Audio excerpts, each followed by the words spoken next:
boys and girls, good morning. How are we all doing? Are we good? We good? Sorry, I was having to chase the puppies around a little bit with Puppy Cam this morning because I moved, so they moved. How are we all doing, boys and girls? I'm just getting things set up. My coffee is still not ready yet. I still need a brew. Boy, oh boy, do I need some coffee this morning.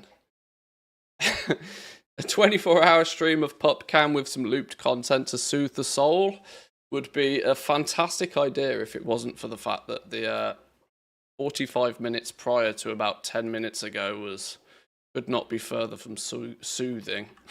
Hence why I really need coffee. Yeah, some last minute housing prep today. For me, it's probably going to consist of reposting some auctions. So, reposting some auctions and potentially moving some characters. Them all standing over in the Undermine is great and all, but I haven't killed a single Undermine rare in over a month. And on that basis, I really don't think it's that valuable having them all chilling out there. I should get them somewhere outdoors, somewhere. I mean, I could just move them all to Dornogal really for now. It doesn't really matter where they are, but somewhere where they can log in and out instantly.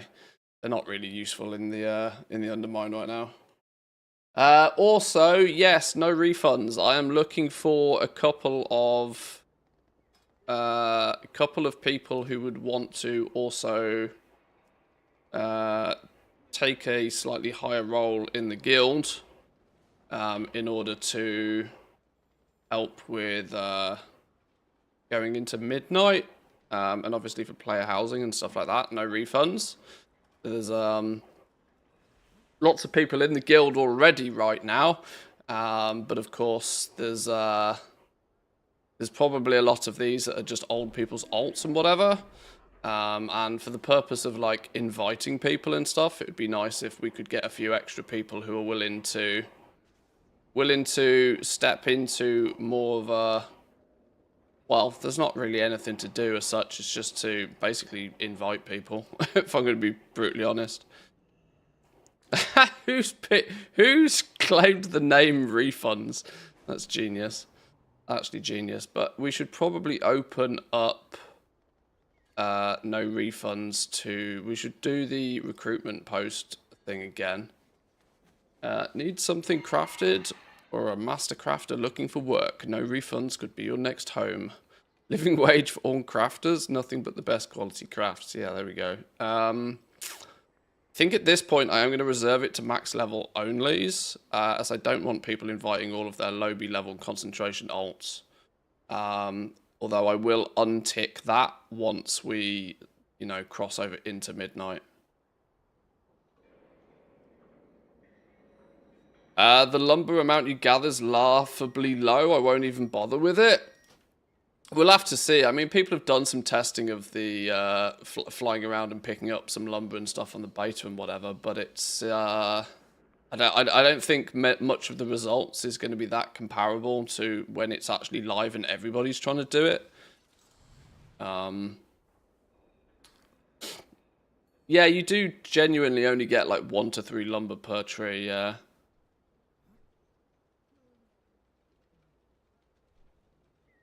I found out that I lost even more mats in the Great Guildbank Purge. Oh. Ouch. 100 to 150 per hour. With competition, it might be even lower. Yeah, you're not going to be getting huge. You're not going to be getting huge amounts of lumber. You've also got to be careful that people testing on the beta are like flying around a zone, doing it for 15 minutes. But within that first 15 minutes, you're going to literally be able to hit every single tree that's spawned. And then you're going to clear the map. Once you've done one lap of the map, you've cleared it out. But then the next 45 minutes, you're going to be subject to like actual waiting for trees to respawn and stuff like that. And that's maybe with like the 0 competition. This is why I think there's going to be so much decor that's going to be vastly undervalued,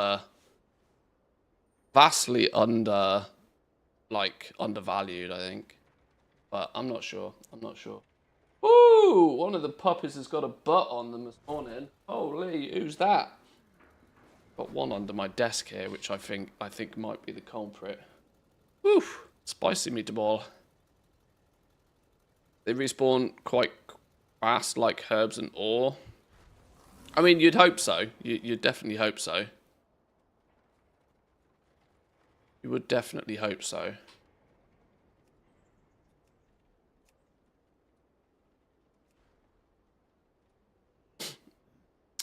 What I might do is, let me just double check. The only people that have got officer positions right now is some of my alts, but that means I need to be logged on to that character at any point for that to be useful.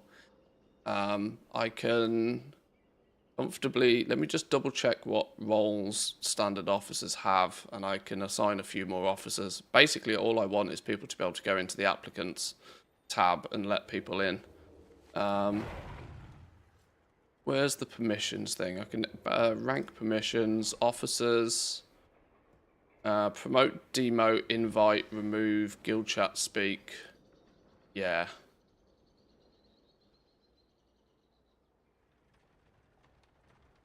That's what we want. Mr. Norton. Take some officer positions. Make me the king. I want my throne. I'll get another couple of people to obviously anybody in the guild will be more than willing and more than able to come and get their plot.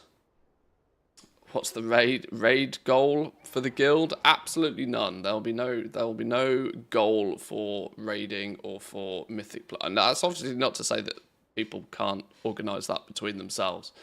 Concept really is very heavily focused on you know, if you need something crafted, there will be somebody in the guild that will craft it.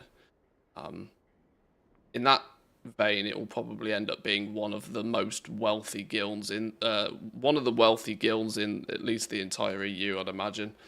There's a couple of billionaires in here already.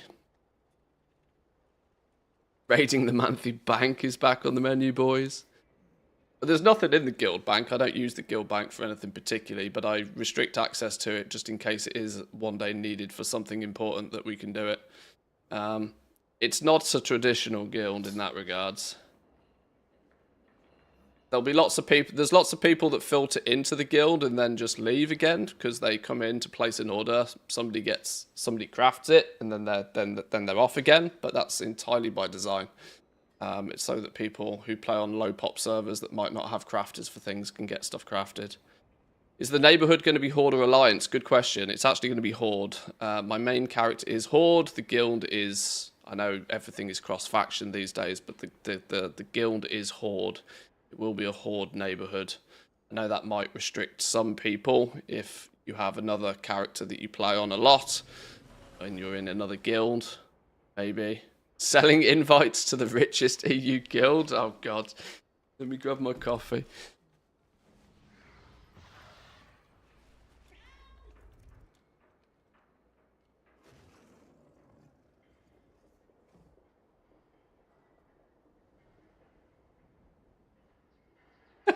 $69 copper. Highest bid. How much gold is there going to be in decor crafting? I think there'll be a sizable amount, but it will be deceptive because it won't necessarily be crafting. Often players consider gold made by crafting to be buy materials, craft something, sell it.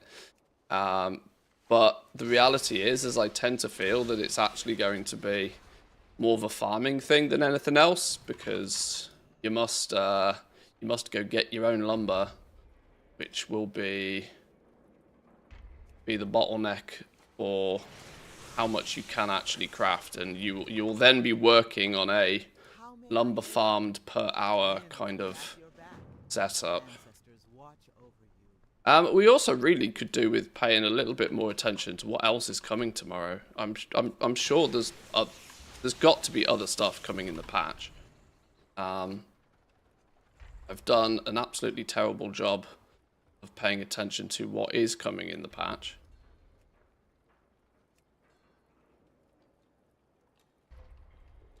Let's get rid of these ones. Make those. Get some basics sorted real quick.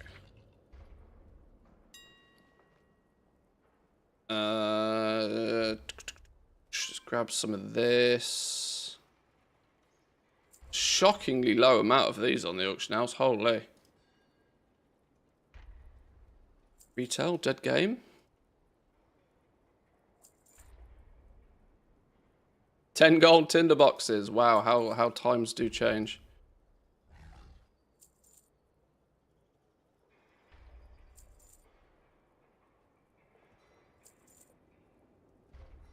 Made me buy a superb beast fang for some reason.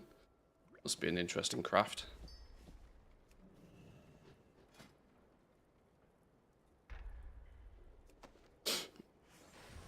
Do crafters need to provide their own lumber, or buyers are providing it? Well, via public orders, people will have to provide the lumber.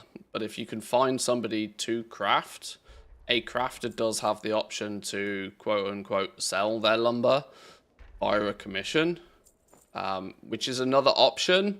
But I really don't feel it's an option that's going to particularly do very well, because why would you bother? Just if you've got if the crafter's already got the lumber and somebody wants something, then it's on the auction house, right? It's the same sort of scenario for me as back in the day with Shadowlands Legendaries. People tried to turn up and ask me to craft Shadowlands Legendaries for them, and I was like, well, I've already done that. It's on the auction house. Just go buy it, right? It's that simple. Oh, but I don't want to pay the premium that's on the auction house. Well, so you think I'm going to craft for you and do you a better deal than what's already available on the auction house? Probably not. You know? Probably not. Which basically means it's a system that just won't function. So I think the vast majority will be via the auction house. There's already too much friction in housing. And so players will be quite cautious to remove as much of that friction as they can.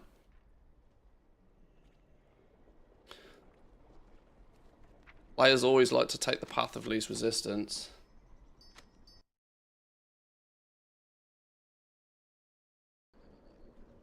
Because why make things harder for yourself if you don't need to?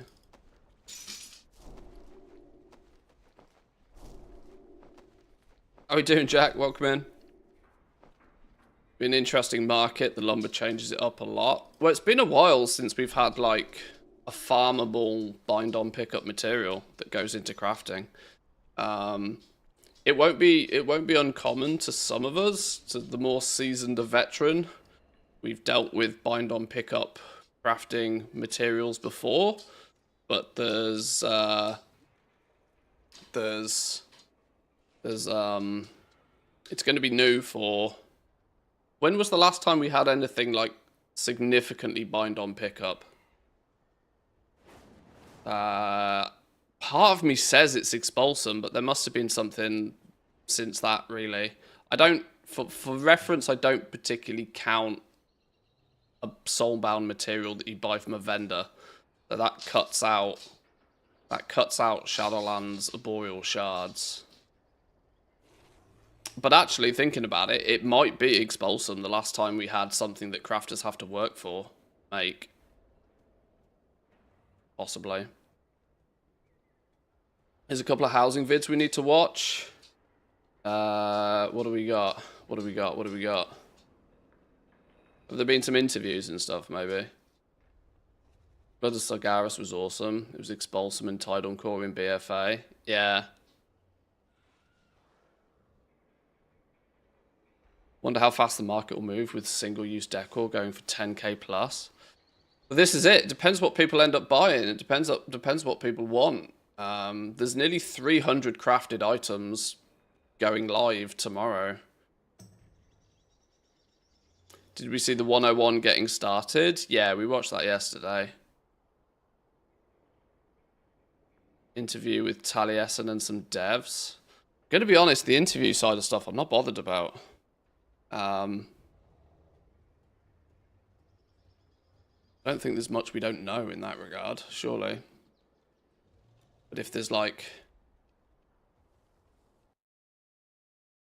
see, where's my dashboard gone? My dashboard. Tips for crafts were garbage the entire The War Within. So what is lumber going to be? What? Well, the value on lumber is going to be strictly determined by just how painful it is to farm.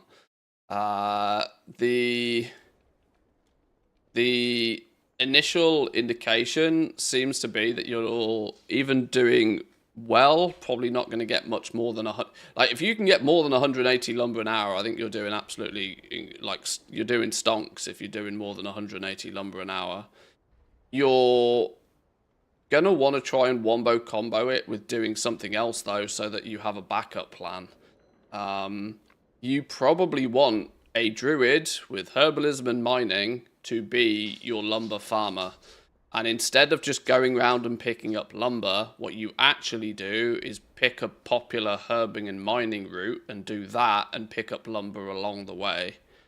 That means that you can, generate a baseline amount of materials and value for the hour's work that you pretty much know is guaranteed income. And then the lumber that you get, you craft with it to help you make other things to then go on and sell. Maybe even if you're really clever, that use that ore and herbs that you've previously farmed up also. Just because you farmed it, it doesn't make it free, obviously, but you want to make sure that what you don't want to be doing is spending an entire hour flying around, picking up only lumber, leaving yourself with only the amount of lumber in your bag at the end of the hour. That means you have to attach a price to every single piece of lumber. And the reality is you will already lose that game against people who are just flying around herbing and mining at the same time. You're not going to be able to make like 20k, 30k an hour, I don't think, farming lumber particularly. I hope it dips down to 330 in the EU, then I'll dump like 10 mil on tokens. I don't think it's going to go far, to be honest. I don't think the token will move much in price.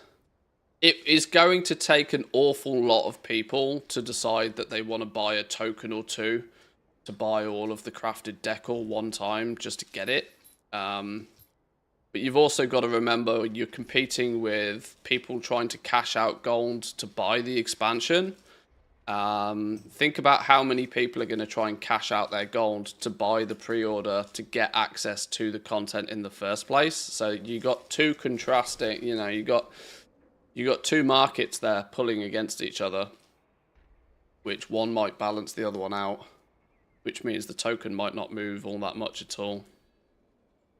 I mean, it takes an expansion launch for a token to like even, come down a bit these days. What are the day one shop house decor bundles? There's probably going to be some. Give me hope. I will keep it real in here. I will keep it real.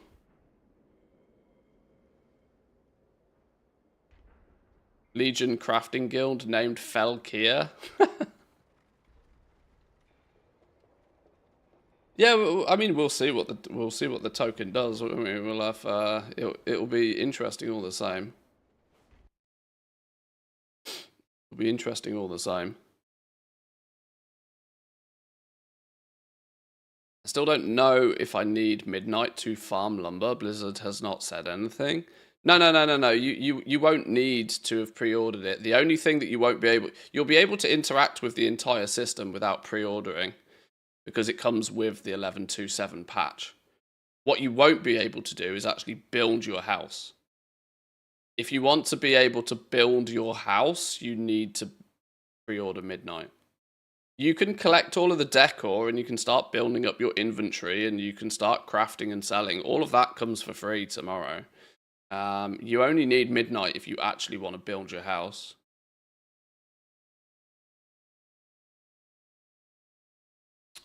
I need to post some auctions though. Let me flip in. For some reason, all of my characters have been shuffled about again, which is hella annoying. I don't think having I don't think having my game clients crash and blue screen is particularly good for config files and shit, because it's causing all my characters keep getting shuffled about.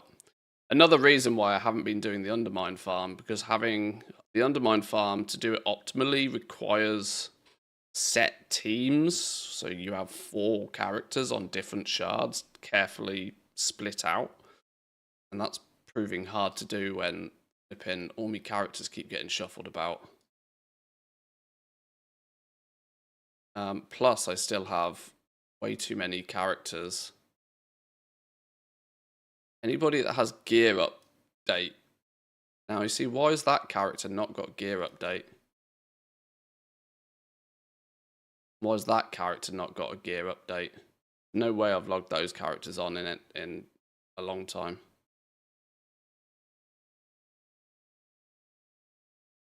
Alright, well, let's just start there.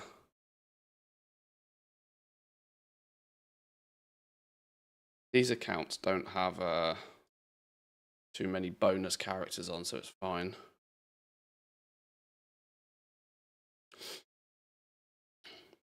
You dropping foul words in chat again, Jack? What's going on here? Let me open those links you sent me though. Don't lose them.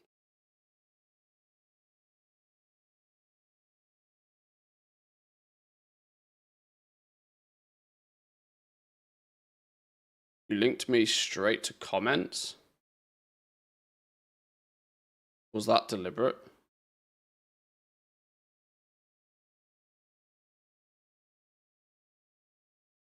I ain't reading comments. Not on Wowhead. That's mental. Alright, we'll look at those in a minute. Do I want to move these out from here? I do. Am I going to regret this decision? Also, probably.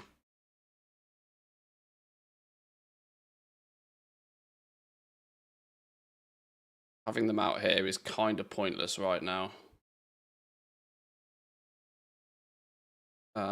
Equally, them being in Dornogle isn't that necessary, because load times will be slightly worse here, but it will be sort of convenient when midnight launches. It also gives me an opportunity to go through and clear their bags out and send all these Mechanicas somewhere that I can do something with them. Mechanica's dipped in value a lot recently as well, by the way. Average sell price of Mechanica stuff now is down to about 25k, which is half what it once was. Still pretty impressive pricing on it though.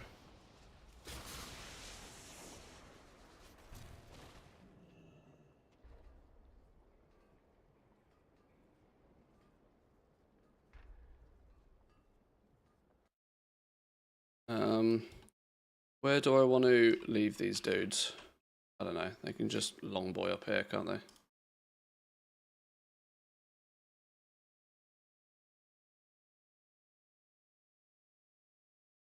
Do their thing.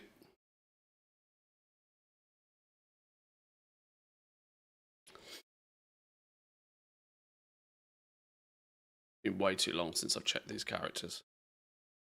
Oh, what's going on here? Do we have... What's going on here?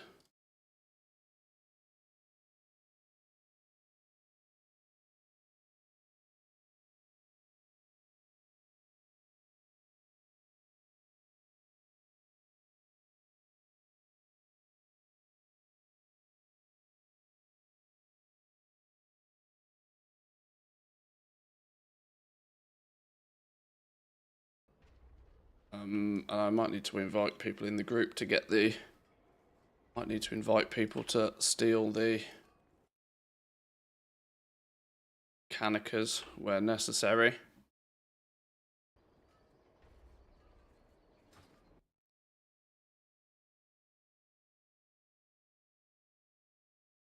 Now it's a long boy party.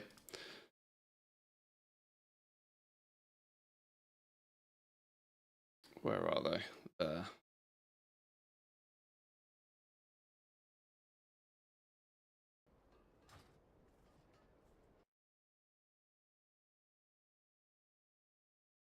Yeah, cleaning these guys' inventories out and, you know, getting rid of all the, vendoring all of the trash and stuff. Probably not a terrible idea to do that before midnight. Now's probably not the time to do it, but I at least need to get the, characters moved out of the Undermine. Is that your wallet? Or are you just glad to see me? Because I want them to be able to log in and log out in an area where they can mount. The easiest place to do that's the capital city. Where's the Mechanica? There it is.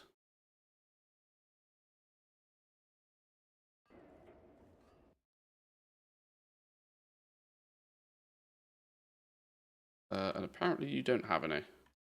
Okay.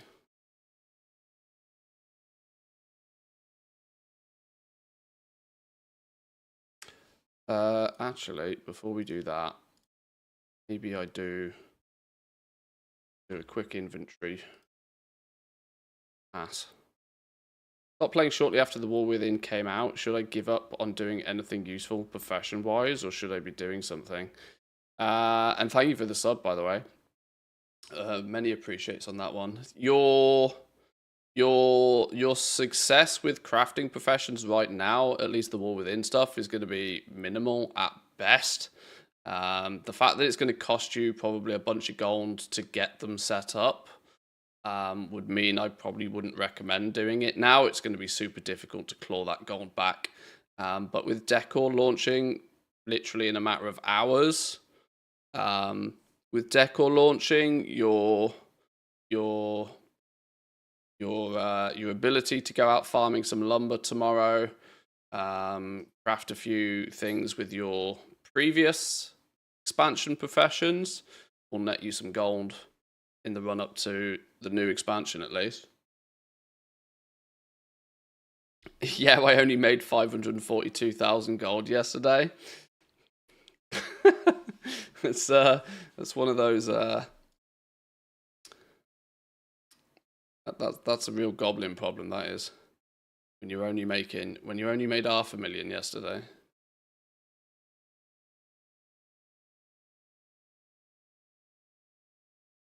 I'm going to assume there's lots of stuff I want to just sell and get rid of here. I've got flipping Diabrew tokens and all sorts of silly things.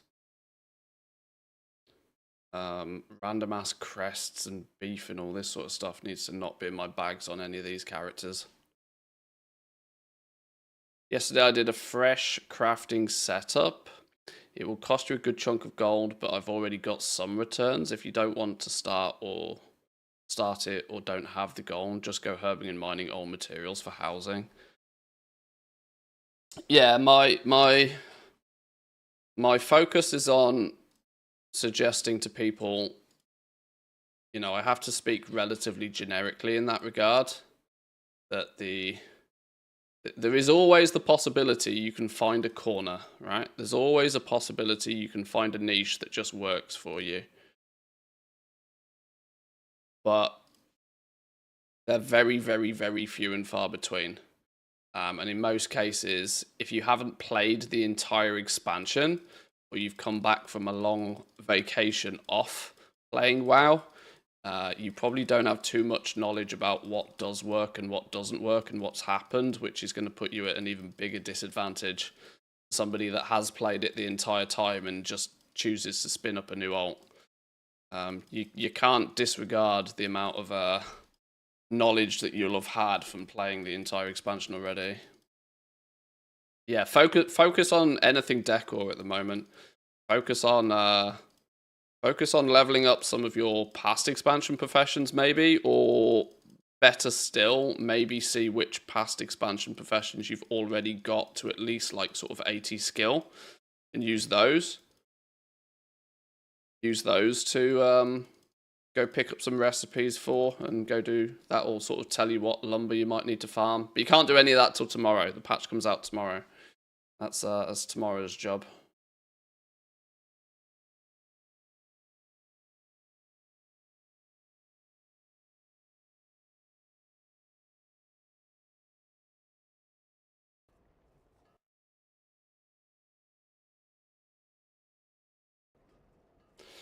Do you agree with this? What am I agreeing with you? Neighborhood popularity by plot? Oh, I've no idea. I've not looked at the neighborhoods really. I'm not the. Yeah, I've got no clue. No clue.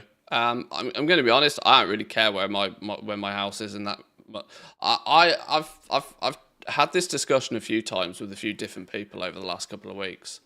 I am not the target market for housing, right? I will not be having a big fancy shiny mansion that's carefully put together, neat and tidy. Fuck, I don't do that in real life, right? I have very little desire to do that in real life, never mind doing it in a video game. For me, housing is just an opportunity to make some gold. It's introducing decor that is a new type of collectible, and people will treat it like a collectible.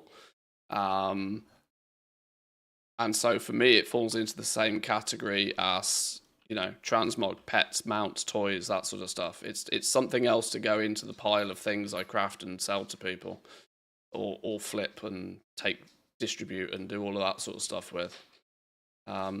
Sure, no refunds being a crafters guild will have a crafters neighborhood, and I'm quite sure Endeavors will provide some interesting stuff. And I will absolutely, thoroughly enjoy seeing the contraptions other people come up with. But I also know that my house will not be anything particularly special.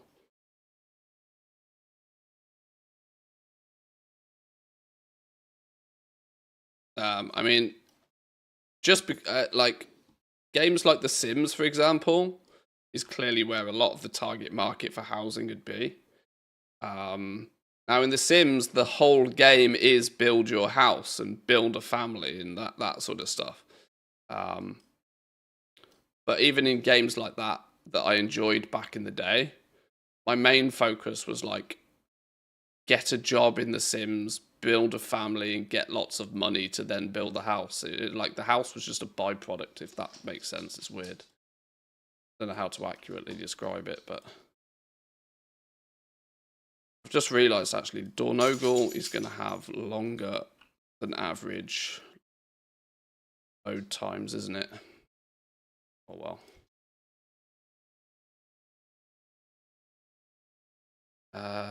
And this account seems to have all of its add-ons incorrectly assigned somehow.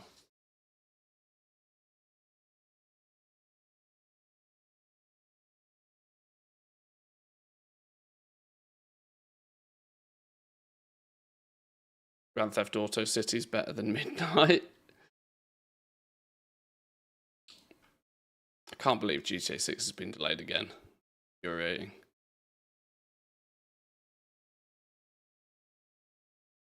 Oh, hang on. I didn't empty the mailbox here, did I? Oh, I need to transfer Mechanicas.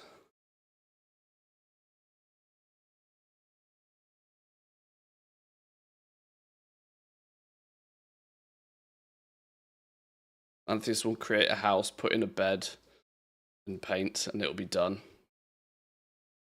I mean, I'm just not one for decorations. Like I said, like that's Mrs. Mantheus's jurisdiction.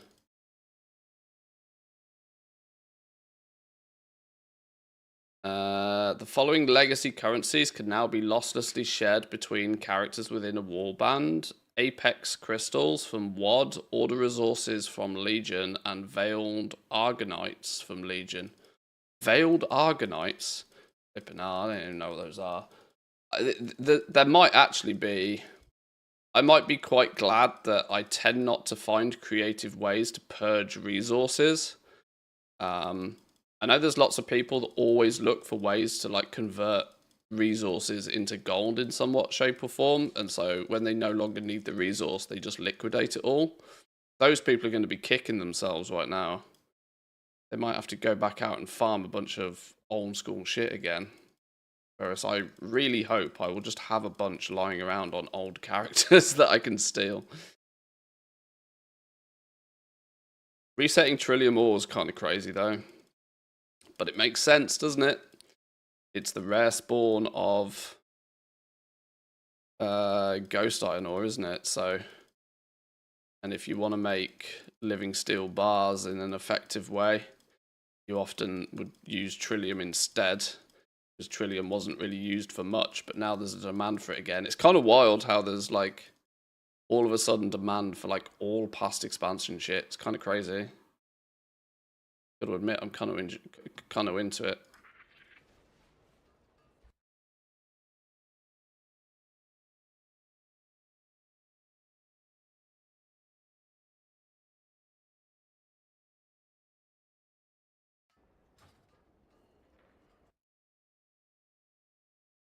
Mechanica on these realms.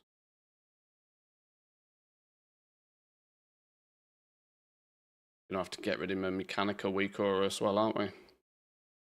With weak auras biting the bullet.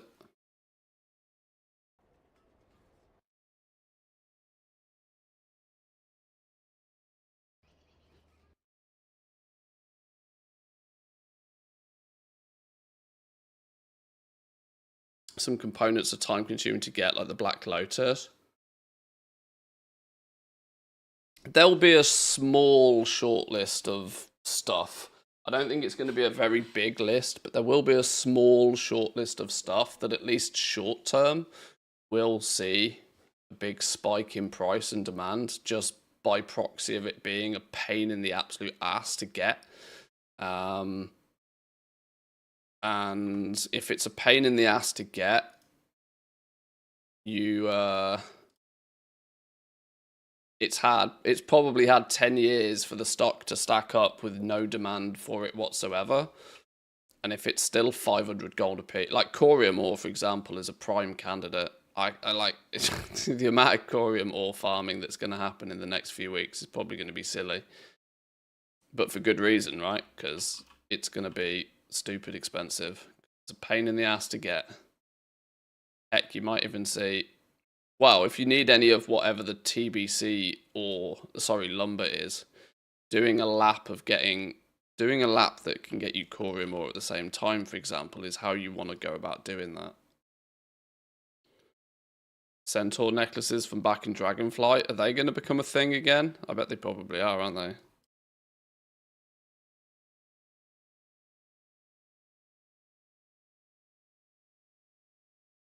Yeah, raid all of those old banks on all those old characters. You never know what you might find.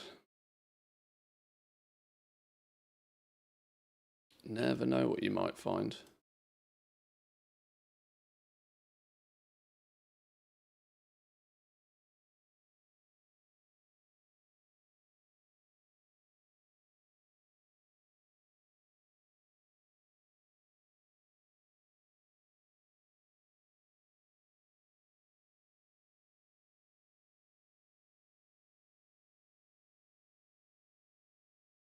Once I've got some caffeine in me, and once I've got some of these auctions listed, we might do the jigsaw as well. I haven't had time to. I need a USB extension cable, so that I can get Puppy Cam over to the desk over here, so that we can get a top-down view for the jigsaw advent calendar opening each day. Doesn't reach. That, or I just sit on the floor and make the jigsaw. Then we get a top-down view.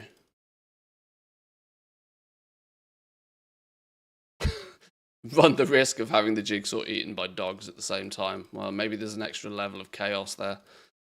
And then I need to figure out how I get it off the floor, I suppose. Also means I probably need to hoover a little bit more frequently if you're getting a close-up inspection of my floor.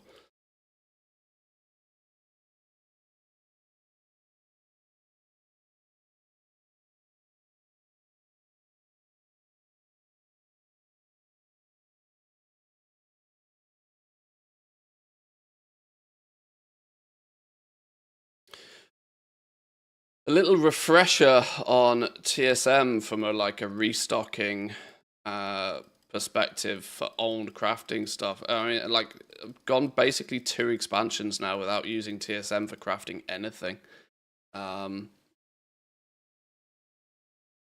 Meaning I might need to even do a refresher of my own knowledge. for how to, you know, do restocking efficiently and how to price the materials and whatever. I'm sure that's going to be that's going to crop up. How many times do we reckon in the next few weeks are people going to say my TSM doesn't post my deck or items? Bet TSM support channel is going to lose its mind.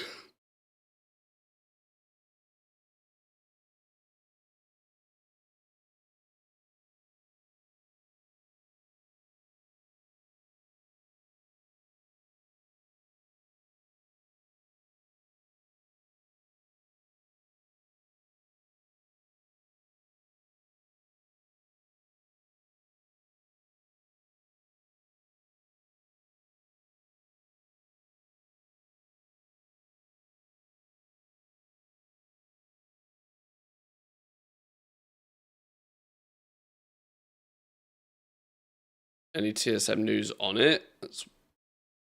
Well, to my understanding, the TSM guys don't really need to do anything. It's no different to when any new recipe or something's added to the game.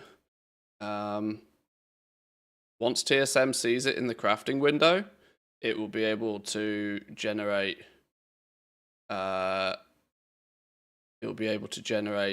crafting prices and stuff for it. Obviously, when it comes to making groups and stuff, it does need to see the physical item. So sometimes it does require you to craft one of a thing if it's like a day one kind of scenario. So there might be a small, short delay, but that's not because TSM need to do any updates. It's just because of how the system works. It needs to see the item before it knows what it is, kind of thing.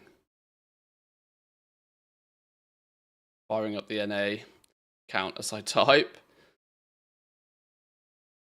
1,500 gold. Jesus. Primal Fire's 1,000.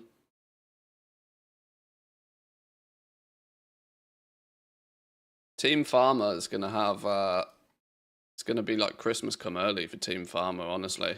Because they're going to have the heads up on... No, they're going to have the know-how. They're going to have the knowledge, right? They're going to know, okay, this material's gone to the moon. How do I get it? Well, I already know. I go here, I do that. Right? They're going to be good. They're going to be chilling.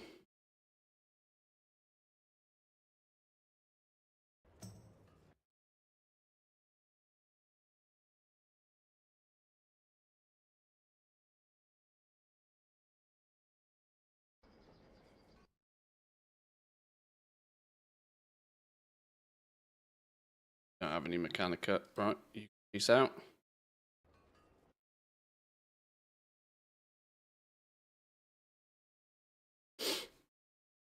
How can I go about getting a guild invite? It's in the guild finder. Now, admittedly, that does require you to be Horde. Guild finder only works for Horde.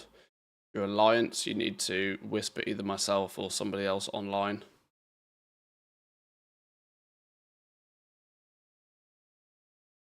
Obviously, Alliance are welcome in. There's no restrictions there. It's just stupid Blizzard doesn't do the system properly yet still.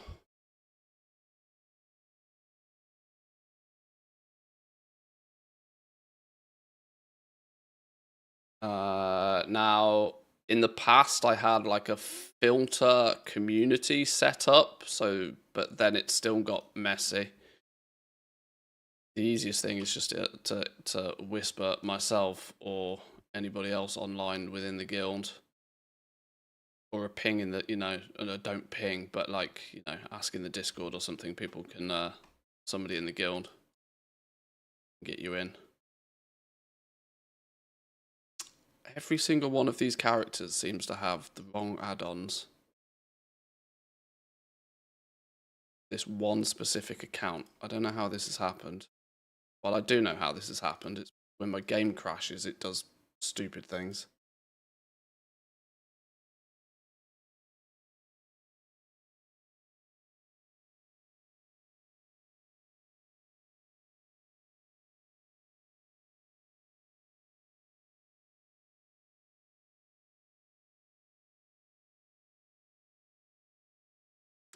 Lady Daisy, how we doing? Welcome in. Good morning. Good morning. Good morning.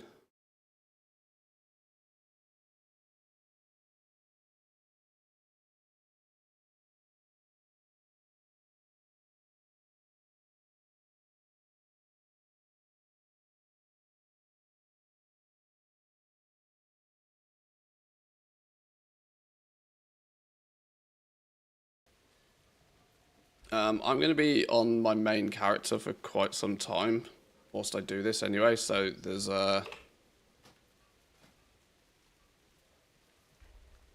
can go through any applicants.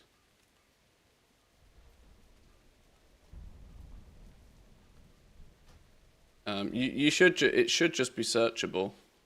Should just be searchable in the guild finder.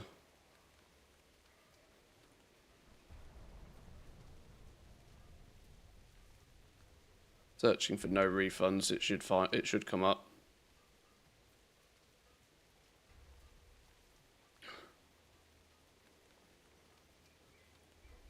Lumber axe can only be bought in the housing town. Not sure if you can get an invite to visit a housing zone or shard without having midnight.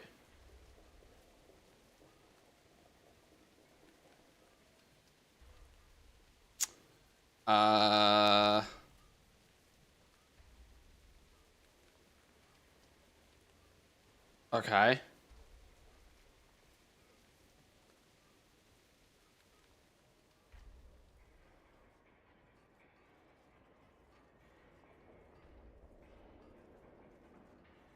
I'm not sure then. I'm not sure. There's an easy answer to all of this. Are you going to play midnight? Yes or no? If the answer is yes, just pre-order it.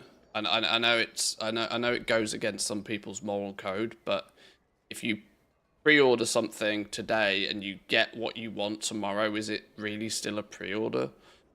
I don't know. There are fake no refunds as well, by the way.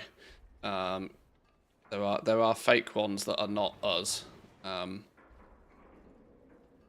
We have impersonators.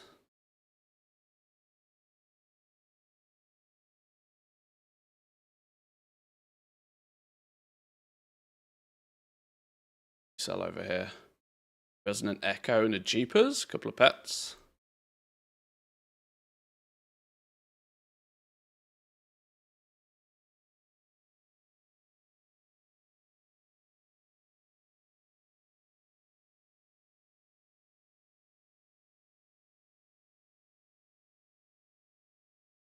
Does fake no refunds actually give refunds then? It's up to them.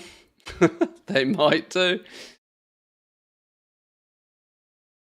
I was applying to the guild since a few days ago, but I think it got declined maybe because it's a level 70. Ah, well, I have literally just this morning limited it to max level characters only. And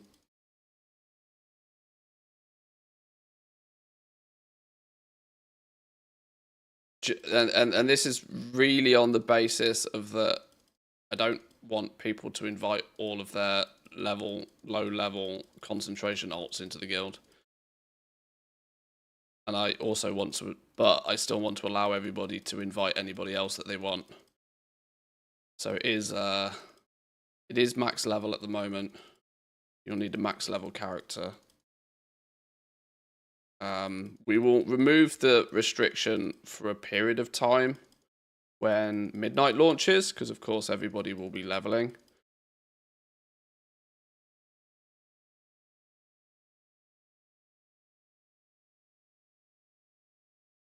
But it probably won't be too long before we restrict it to max levels again.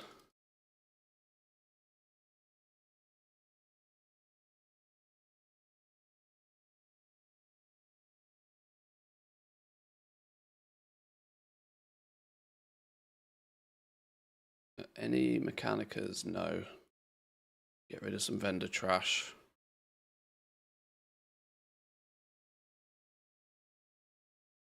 Soulbound.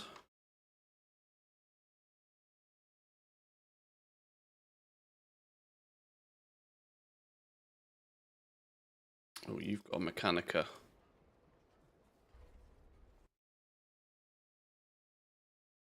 Wow.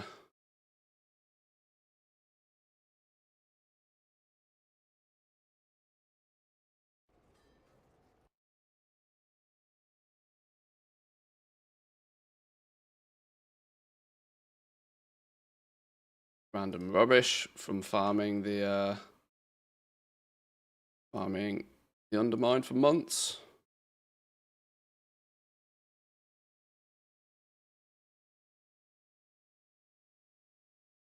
Where are the pups? Hips there. Alma is there. Oh, Solo's under the sofa. Did you see that RAM prices are going parabolic recently? Yeah, it's this flipping AI thing, isn't it? So it's always something. I don't know why the tech industry always has to like claw onto something. There's always something.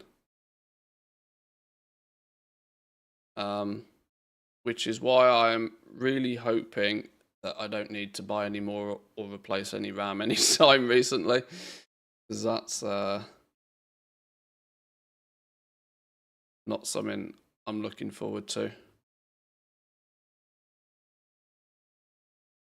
There's always a shortage of something, isn't it? Whether it be graphics cards or hard drives or RAM or something. We spoke about this a little bit, but the whole, you know, AI data centers and all this sort of business is, I'm very much in two minds about the whole thing. I mean, I can't help but feel it's clearly a bubble. But I also see that the difficulty there is that I think it's a bubble, but I think it's more of a bubble from the perspective of that it's more of a circle jerk between a handful of companies. And that circle jerk can only go on for so long. When you know, Peter's giving money to Paul to buy products back from Peter, it's kind of which is just inflating the value of everything. And I guess that is the definition of a bubble, isn't it, really? But the thing is that it's not that these companies don't have money. It's just they're not generating revenue. I don't know. Still feels odd. Some good will come out of it eventually. No, I haven't done the advent calendar yet. The advent calendar is I need to get some caffeine in me before I try and figure that stuff out. Players who don't have midnights should still be able to go to a public neighborhood. They just won't be able to purchase a house. Okay, well there we go then. Which means they should be able to visit, you know, get the dyes, craft the dyes, get the lumber axe, that sort of stuff.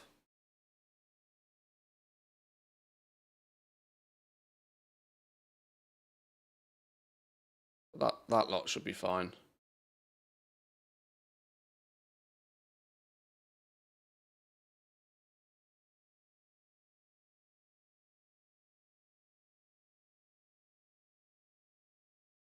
I might need a new add-on profile for these alts now, thinking about it. As they genuinely don't need half the add-ons if they're not going to be farming the undermine rares. There's absolutely no need for things like rare scanners and stuff to be on. Maybe I need to make a slightly more lightweight auction house bank character / concentration alt for midnight profile. I guess we should probably wait and see what add-ons make the cut, shouldn't we, before we do that?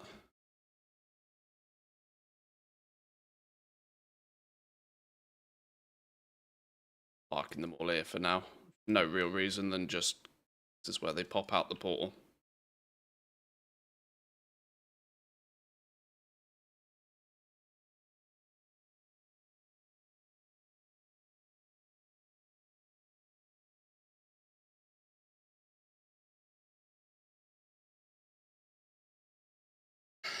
Trillions being swapped around between Nvidia and a few other countries. Yeah, this is the thing. It's like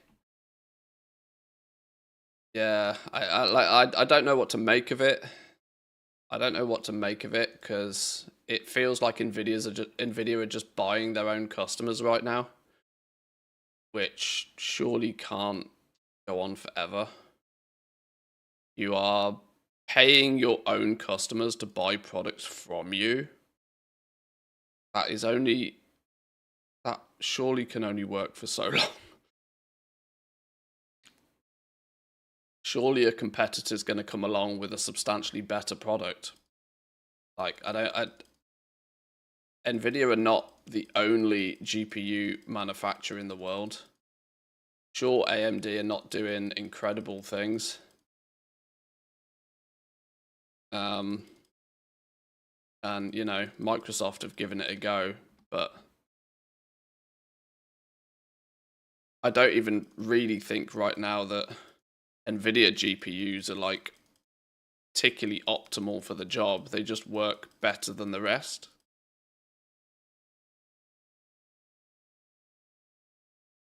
But yeah, I don't know.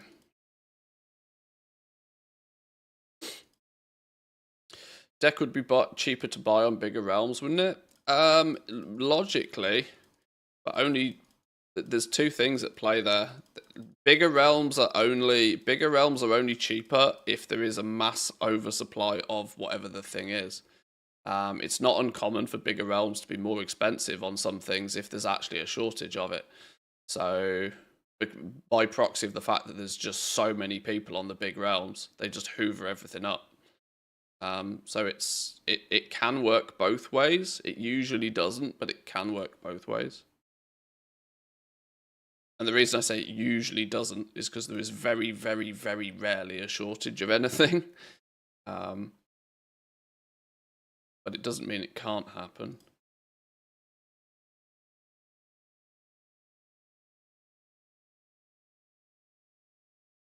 The fact my game client hangs so hard when I press log out scares me every time. I really don't want it to crash the stream.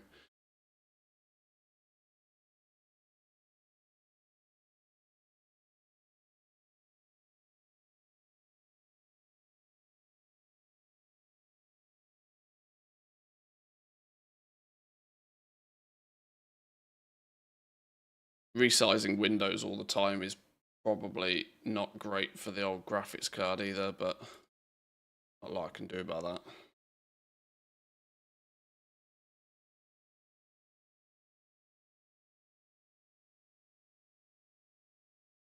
Work for a large IT corporate, and the only thing they're currently doing a lot of AI work with is some admin, call centers, chatbots.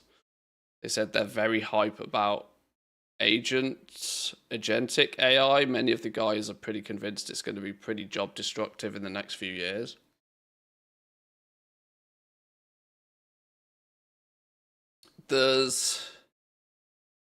Yeah, I mean, I'm cynical enough about these things already, so I don't let my opinions taint your water supply. But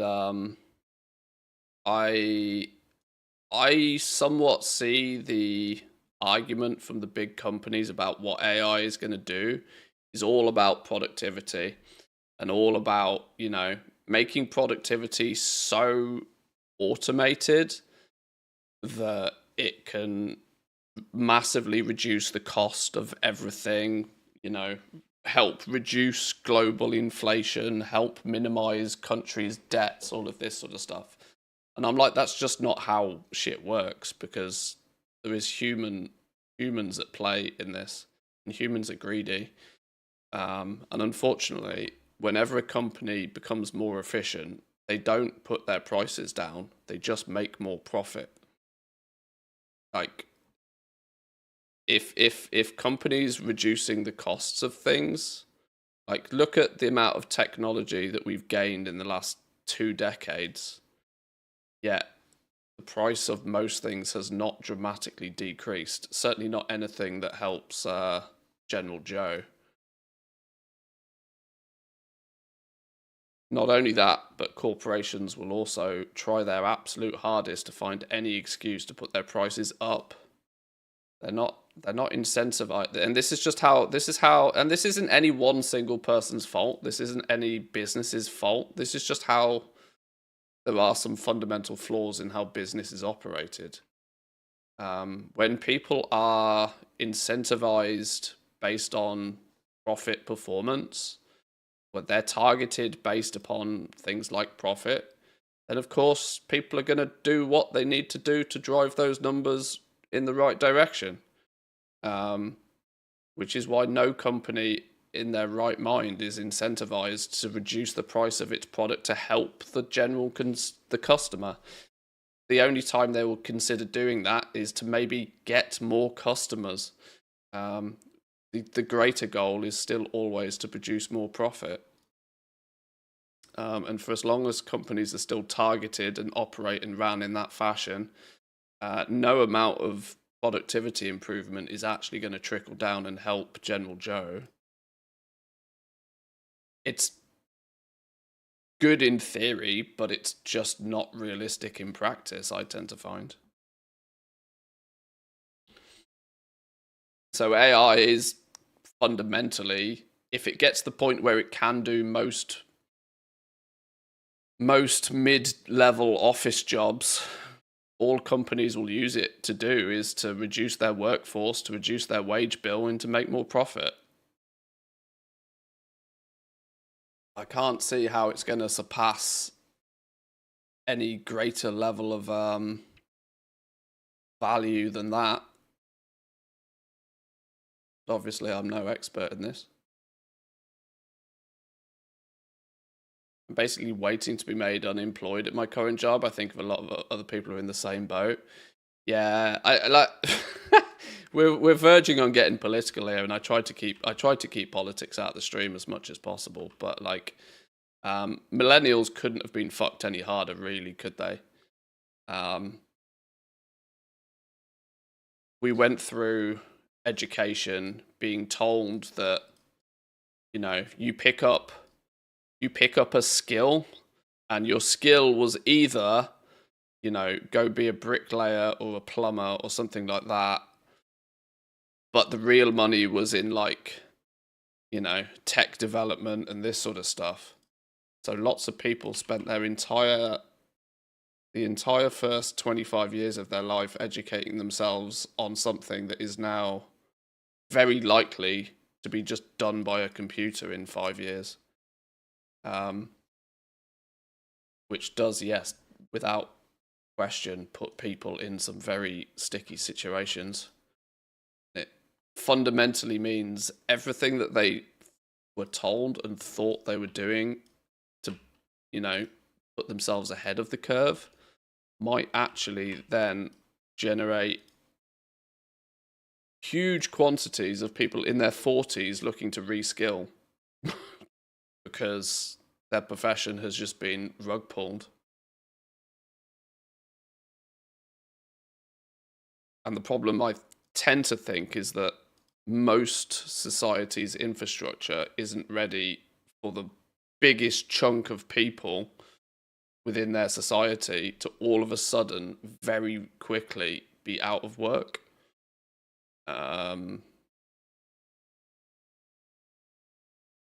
Which is why I somewhat am very thankful that about 5 years ago, a little over 5 years ago, I decided to play a video game and entertain people. Because I don't think that job's going anywhere. At least I hope it's not. For as long as I can still be somewhat entertaining for you guys, I think I'm good. But I understand where lots of people are concerned these days. I don't even think universal basic income works. Like, universal basic income is an interesting concept, but I generally tend to believe it's society's job to provide people with a universal basic quality of life anyway. Like, you know, is that not the purpose of having, like, your government and welfare system, to ensure that people's universal basic needs are met? Living in a clearly first world country where medical care is top tier and childcare is very, very readily both available and affordable, and education is predominantly free. It is very easy to say that those basic needs are met anyway, regardless of the need for a check being deposited in your bank at the end of the month from the government.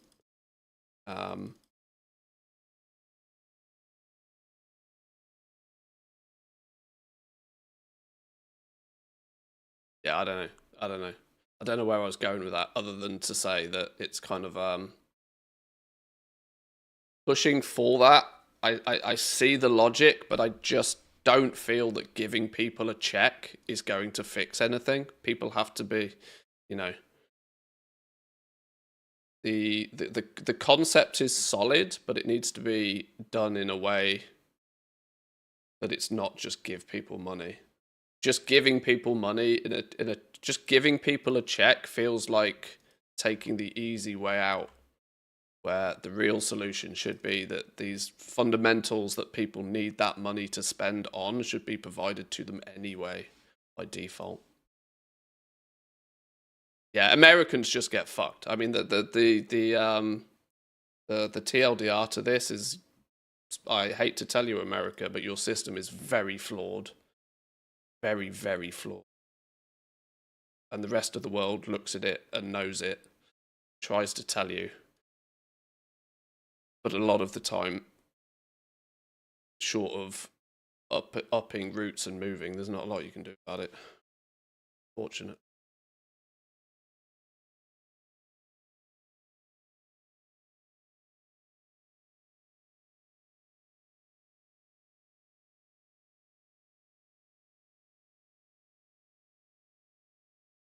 But that's already too deep and far too serious for a Tuesday. Far too serious. Right, let's get everybody on welfare playing games all day.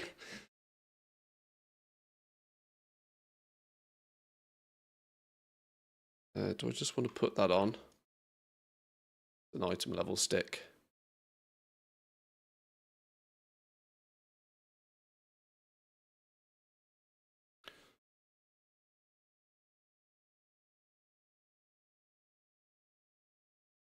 I think it's sensible just to prepare for the worst, make yourself multi-skilled, avoid taking on debt, try to make sure that you have some savings in the bank. I mean, that's all sound advice, and that is all exactly what I feel that most people should do. The problem is society includes everybody, and there is going to be a percentage of your society that fundamentally isn't capable or able to tick all of those boxes themselves, which is why I think a society as a whole is responsible for making sure that people's basic needs are met, and that nobody is left behind. And unfortunately, whilst it is a tough discussion, I think that also includes the clear and obvious people that don't want to put any effort into life.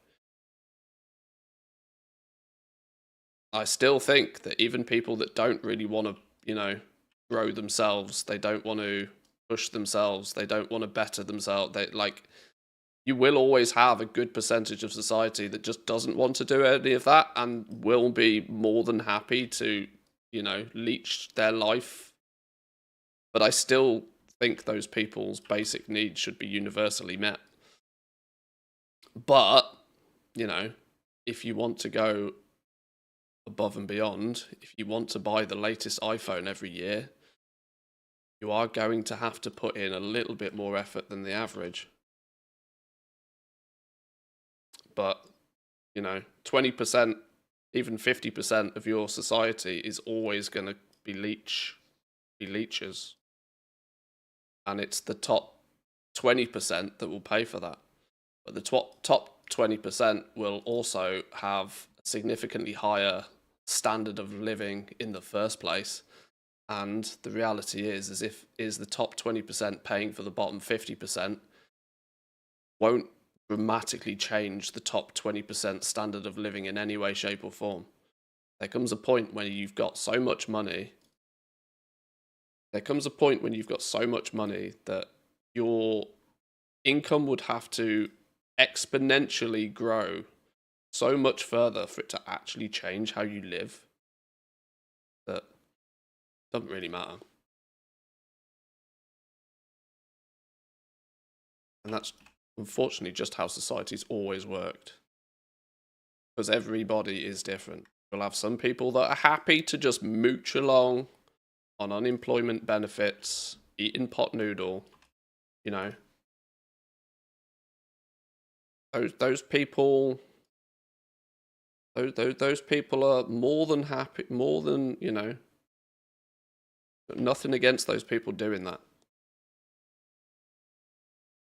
But they should still get their education paid for should they want it. They should still get their health, you know, maintained. But if they want to mooch, let them mooch.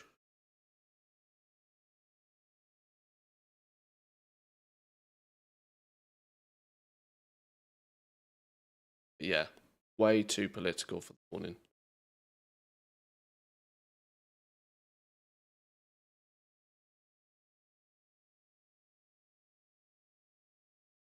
This is the problem when I do actually play the game. When I'm actually doing something in the game, my mind wanders and I get mighty distracted by chat. You think concentration will be similarly strong in Midnight for alts, I mean? It will still be a very viable way of making gold. I do not believe it will be anywhere near as strong or as lucrative as it's been in The War Within. We have done a bit of research, a little bit digging on the beta through most of the professions, and which crafts I believe will be ones that will be worth people looking at using concentration on. And for most professions, I could not really dig out more than like 2, maybe 3 crafts, enchanting excluded from this. But I couldn't pick out more than 2 or 3 crafted items that would really make sense for people to use concentration on. And what that will mean is it will funnel most people to those crafts. And those specific crafts will need to be very much in demand for there to be any profit in doing it. Enchanting still looks like it will be head and shoulders above everybody else in terms of profitability, just because every single enchant still uses a lot of mats, and we know enchants are still needed by practically every player. So there's good room for movement there. Enchanting still looks as if it might be top dog for concentration alts. But on the flip side, I also don't feel that it will be anywhere near as lucrative, because you can bet your ass there'll be 5 times as many people gunning for it this time. Simply because players will have seen how lucrative it's been in this expansion and will have set up 1 million alts to hit it hard from day one. So gold will still be there, but I do not suspect there'll be the same quantity of gold there that we've seen throughout this expansion. We've been able to live pretty comfortably, making about 5 gold per point of concentration on average throughout most of this expansion.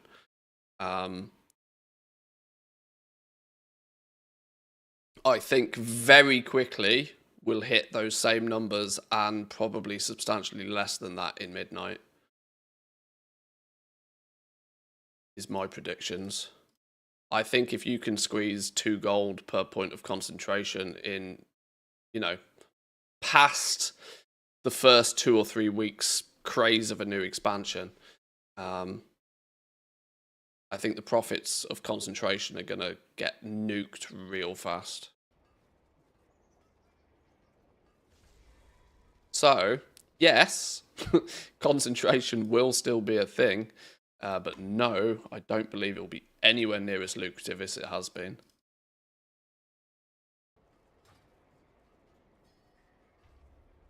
Now, I'm happy to be wrong. I'm always happy to be wrong about these things. I'll be the first to put my hands up and say I got it wrong if it turns out to not be the case. But I think I'd have needed to have missed something pretty crazy, pretty dramatic for me to have got it wrong.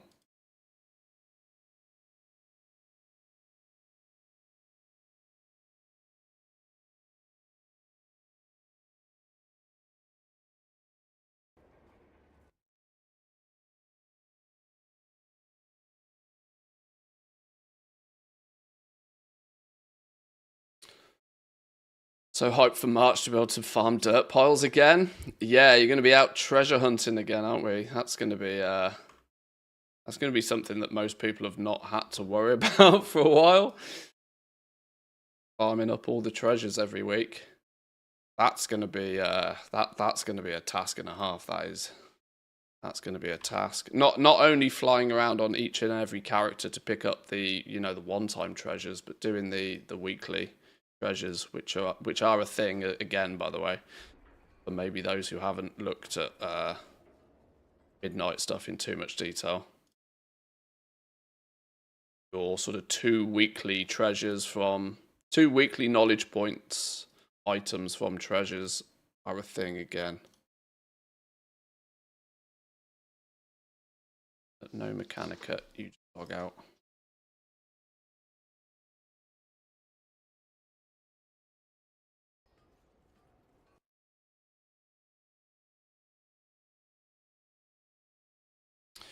You test alchemy.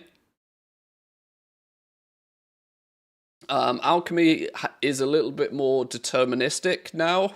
You don't have to just mass craft things and hope for the discoveries of things. For your flasks, for example, you basically have a cauldron. You haven't seen there's a cauldron that you can then choose what you unlock and when you unlock it, but there are some requirements that need to be met before you can unlock something.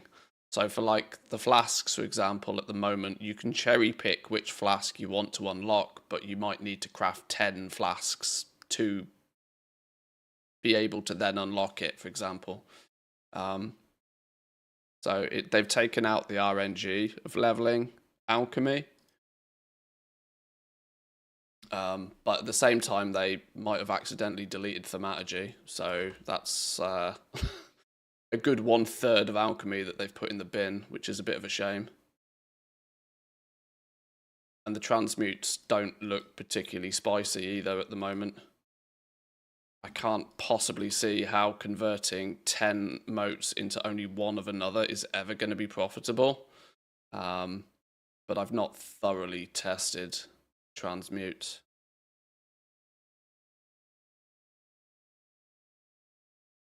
One thing I would note is that you can transmute a bunch of items, I think, into like a box of rocks or a box of gems or something. Those clearly don't have a proper loot table yet. So there's hope that they do something for transmute there. Sort of a faux mini thaumaturgy system, maybe. But the reality is if the if it's made to be significantly more simplistic, it won't have the same effect, I don't think.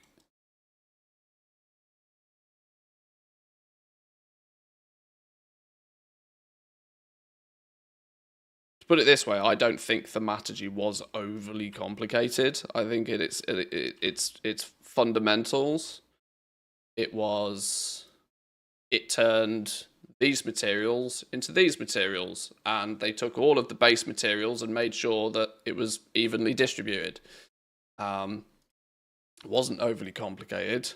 Of course, the complications came in when they added the transmutagens, for example. That added an extra layer, and it basically meant that the profits were pushed to a point where those who did the intricate maths could still squeeze a profit out of it, but those that didn't kind of usually wouldn't. But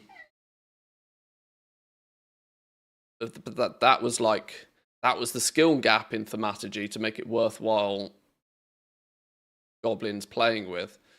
Fundamentally, it did a really good job of just like normalizing, balancing out the supply of materials, never letting one thing get overly too cheap, never letting one thing completely dry out and get too expensive.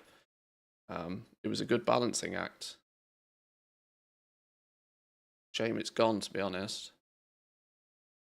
Didn't finish your midnight profession videos. Well, for the alpha, I got mighty distracted by Remix. And yeah, you're right. I only did a couple of the actual crafting profession ones.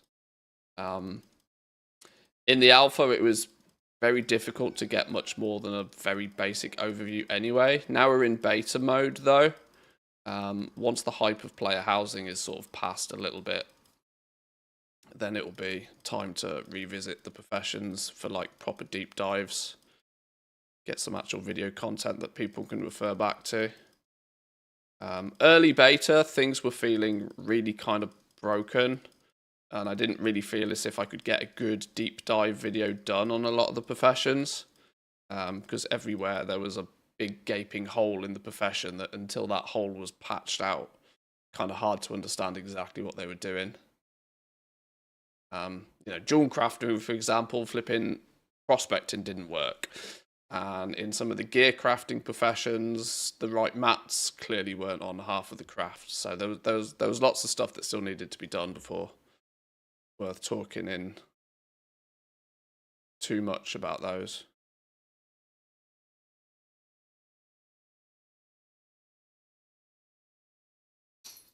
Once housing hype has passed, there's a bit more room. Random soulbound stuff. What up, Doge? Oh, there's another dog in your bed, that's why. You have the whole cloud, dog. The whole cloud. Might need to go out.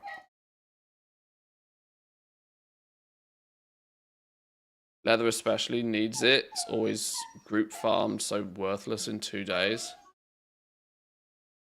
Yeah, it's 6 of one, half dozen of another. Like, some people would argue against the thaumaturgy being a good system because it did actually kind of pretty aggressively nuke herbing and mining. Because 2x4 skinning was a more efficient way to get more materials, because you could get more than double the amount of materials from skinning than you could with herbing and mining, it was still more profitable to 2x4 farm skin, right? Leather. Because you would still sell it at half the price but in twice the quantity than herbs, for example.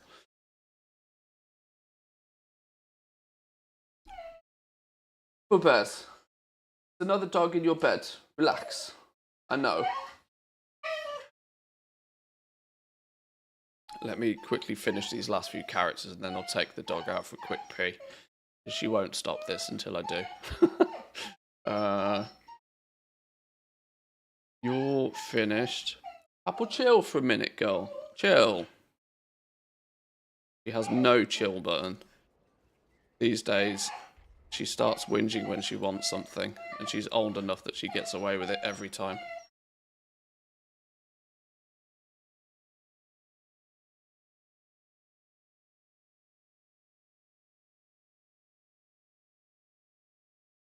Who am I to deny an aging dog her needs? You're finished. Problem is she whinges like somebody's shot her. This is the most overly loved dog in the world. This is the problem.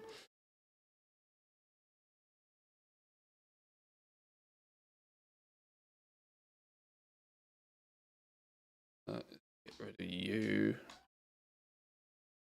Good for level. Where's the...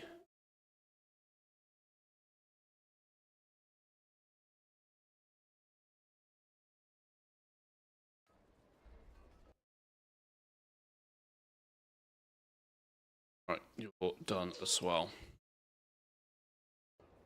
Log the next ones in so I know who we're on.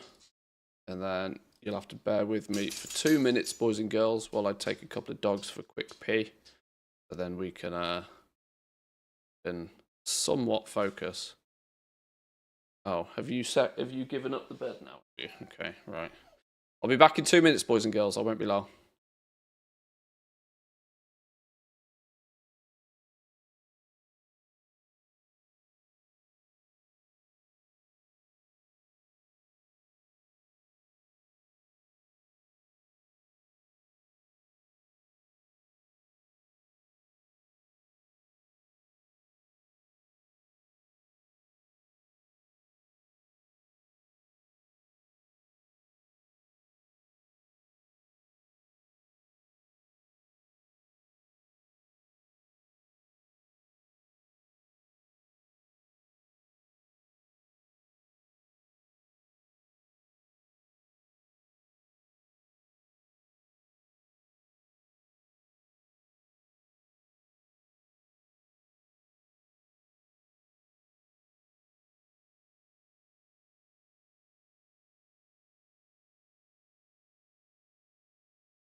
Alrighty. Alrighty. Thank you for sticking with me, boys and girls.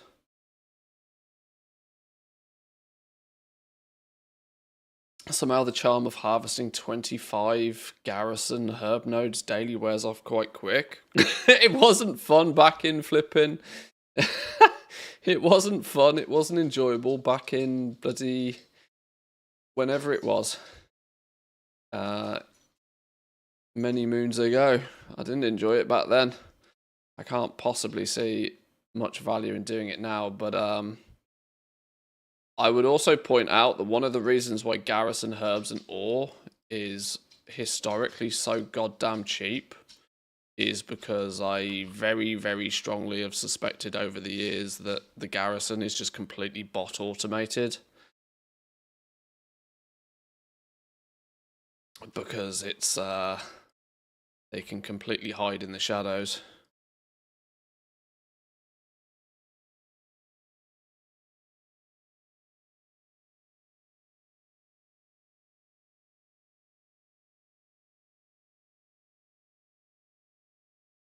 This is a good example of how all my characters have been shuffled up recently.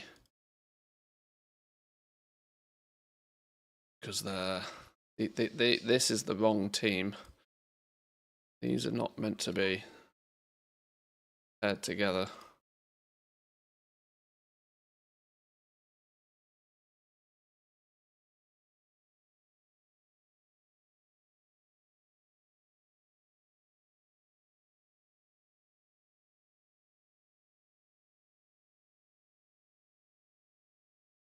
Now, in theory, actually, these characters might get put to bed for being...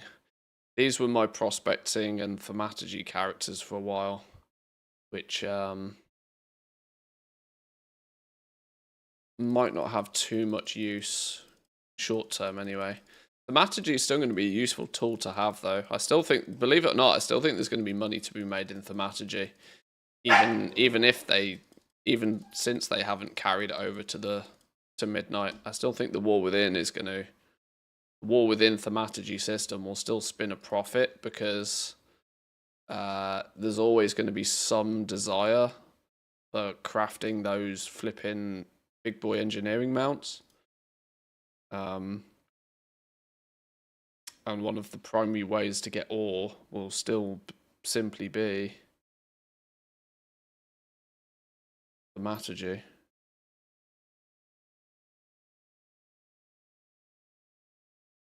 Now, just how lucrative it will continue to be, I don't know, but...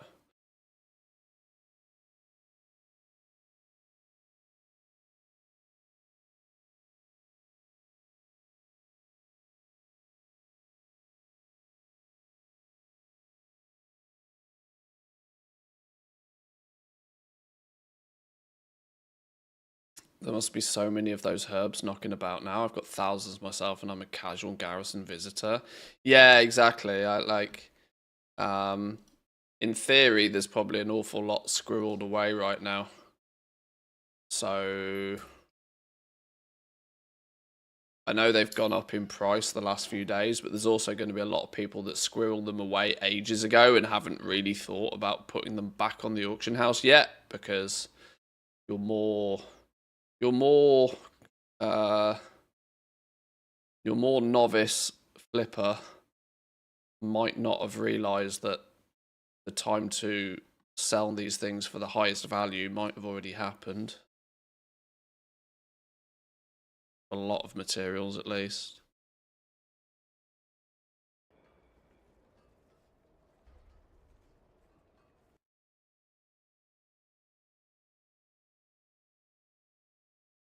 And no, I have not been keeping up with the mechanical farm in any way, shape or form, which is why I'm moving most of these characters now. Having them lurking out in the middle of nowhere is not so useful right now, and when we move into midnight, it will be more useful if they're in the capital city and can quickly be relocated again. Probably to Silvermoon. As they will probably also be set up with a couple of professions for concentration purposes. because if I'm going to log on to them every couple of days to post auctions, I might as well also press a few more buttons and craft a few things. Theory.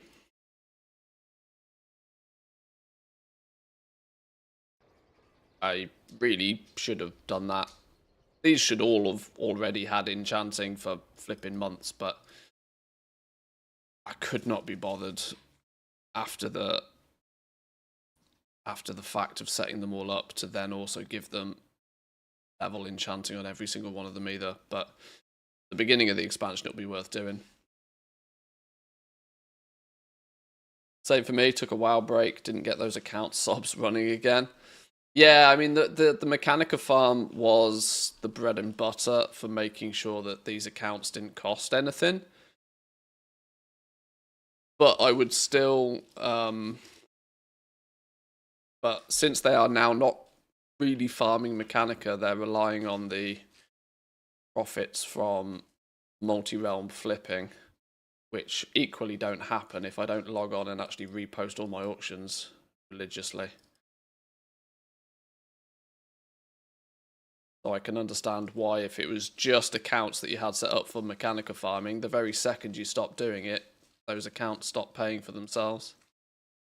Always the risk of running multiple accounts like this is that the second you stop doing the thing that makes them worth having in the first place, they very quickly become just a big spicy expense, especially when tokens are like 400k plus right now.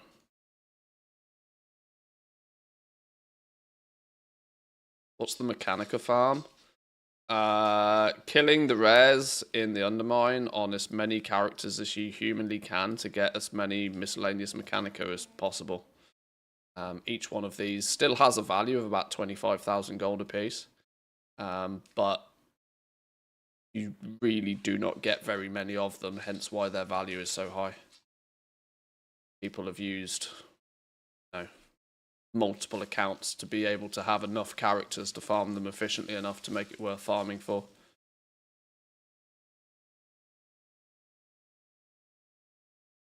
It's not in the same vein as just going out picking up herbs and all, though. It is a farm by all descriptions of a farm, but it's 3 or 4 levels above just leveling a character and going picking something up. Sounds like a painful grind. It was. Hence why the Mechanicas were expensive, and hence why optimization of it was so important to make it continuously very, very profitable. In patch 10.1, I probably made nearly 20 million gold by doing it. And this comes from somebody who doesn't really do much farming ever. Yeah, the dogs are having an argument now.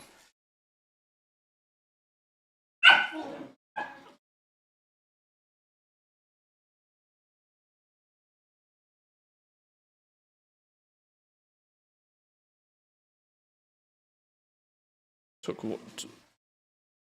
the old one for a pee, and now the young uns have arisen from their slumber.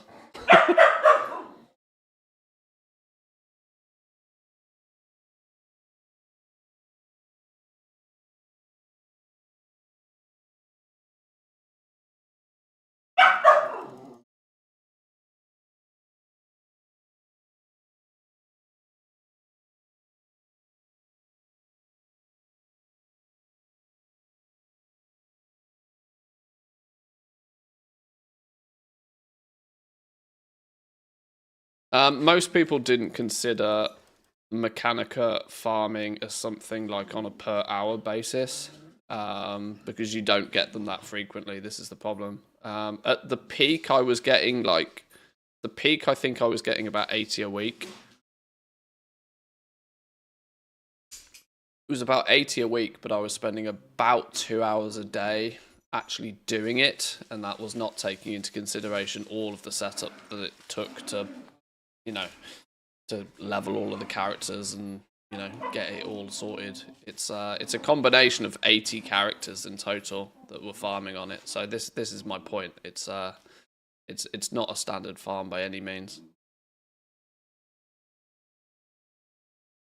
And while it would still be theoretically probably worth doing, it's I just don't have the time right now.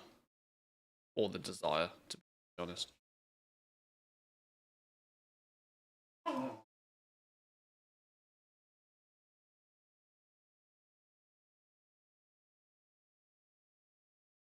These dudes have lots of materials on them. Why do you have lots of materials on them? Oh yeah, because this is my jewel crafter.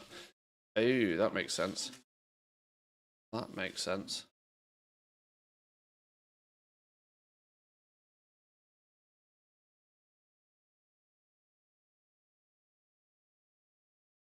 Oh no, you had a Mechanica. Log back on. I need that. Give me the Mechanica. You don't have a Mechanica. How many times a day do you have to vacuum? Well, it's funny. They're very fluffy dogs, but when they lose their fur, like all the time, but when they're not actively shedding their coat, they don't actually drop that much, like fur. They get, they get a good brush like a couple of times a week, which keeps on top of just like the straggly bits. But yeah, when they maybe once a year like properly lose their coat, it's actually ridiculous. But outside of that period, it's not too bad.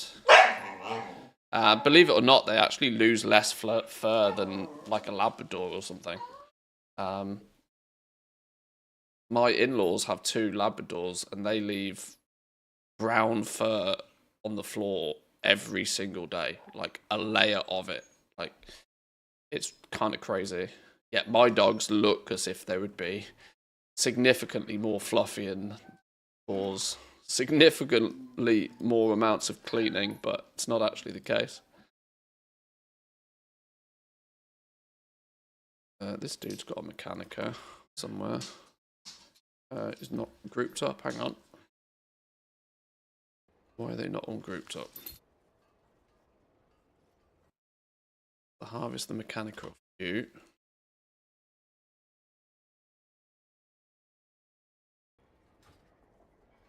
Done.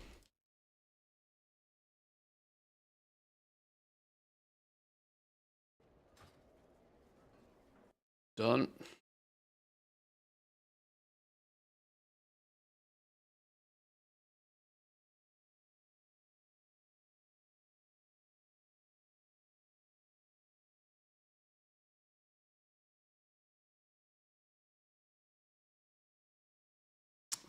You don't have a Mechanica, so you're done. Get nothing done if I had them. Some days I don't get anything done. And just look at the frequency of my YouTube uploads. That should give you a hint.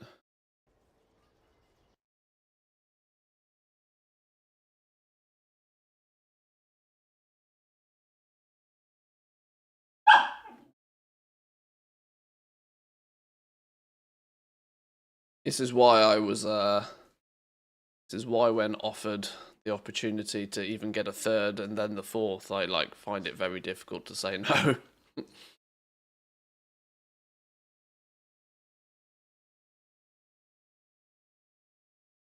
I am a sucker for 4-legged friend. I really am.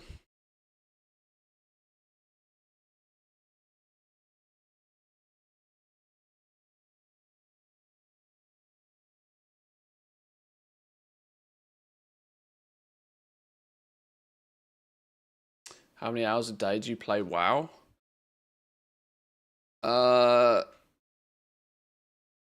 Well, I stream 5 days a week and I play WoW on stream. But at least at the moment, the amount of hours outside of the stream is not that many.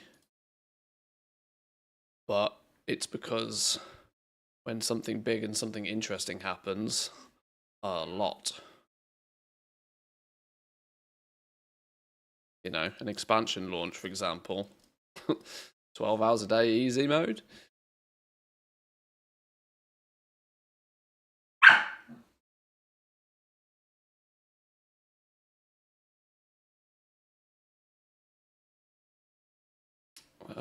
Actually, these tunes, I'm not going to leave them here anymore. Boys are going to go back to somewhere useful. Not over where you are at the moment. Lurking out here.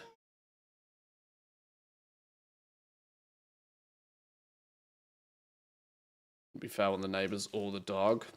We had 2 dogs whilst in an apartment. Now it's perfectly fine if they're, you know, if you just got to take them out regularly. It's difficult when they're in the puppy stage because they need to go out 10 times a day. But once they're fully grown adult dogs, you know, they still are going to need to go out 3 or 4 times a day. But a couple of those times will probably just be for a pee.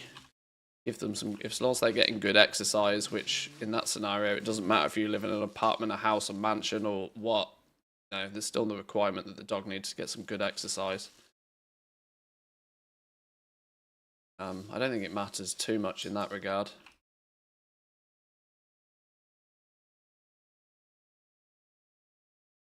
I post auctions on this character. It looks like I did. Yep. Got no Mechanica, so you're done. You need to post auctions.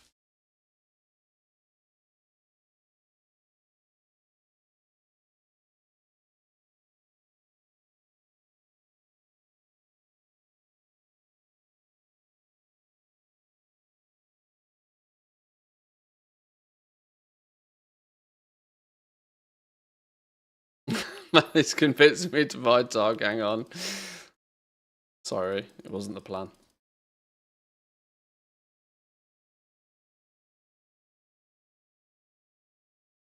Every time old cat dies, I try not to do it again. Somehow, a couple of months later, another poor old soul from a shelter is around me. Yeah, exactly. Yeah, it's pet owners, pet lovers will permanently fight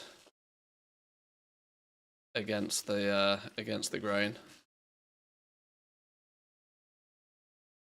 There were lots of other pets that I would really like. I've always wanted rats. I know that sounds kind of crazy to some people, but I've always thought rats like are really cool animals.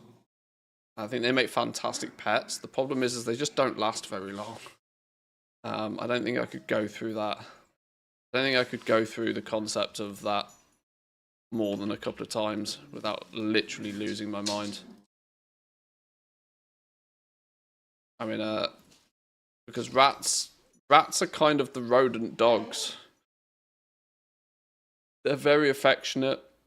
They're surprisingly very clean. That sort of stuff. Like, they have a bad rep, but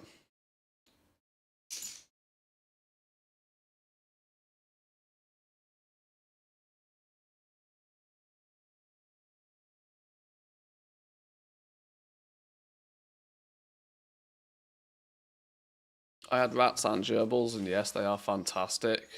But I can't do the sad anymore when they only live for a few. Yeah, exactly. This is my main problem.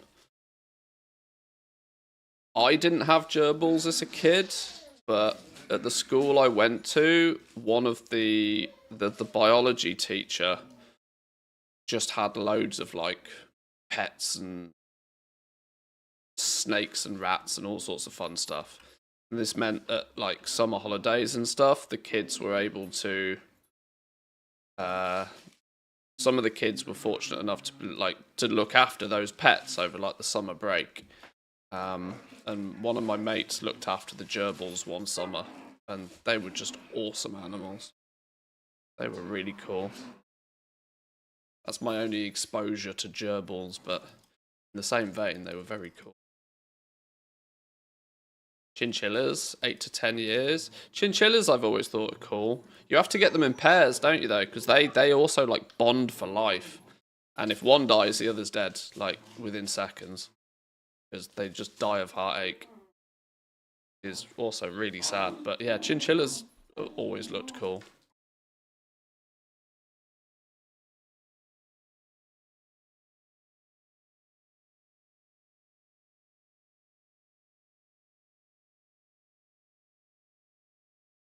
I've done these characters all in a completely batshit crazy order.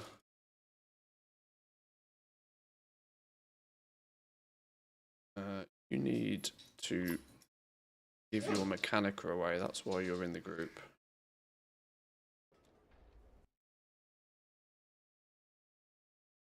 Probably clean out some trash.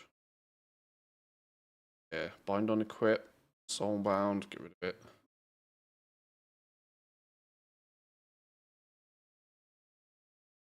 Crazy Bear, how we doing? Welcome in. Hope you're doing well. Same with rats and gerbils, they always want a buddy. Yeah. Well, I mean, you get one, you gotta get it a friend, right? That's the rule.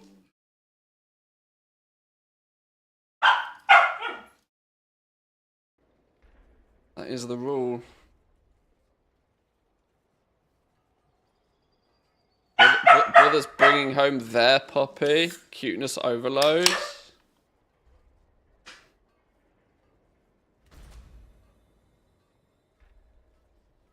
Have some more cuteness overload.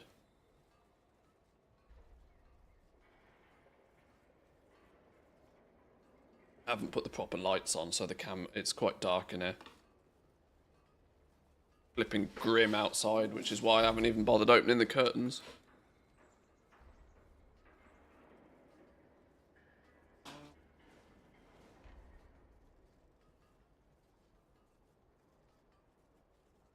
Yeah, might not be quite so as fuzzy.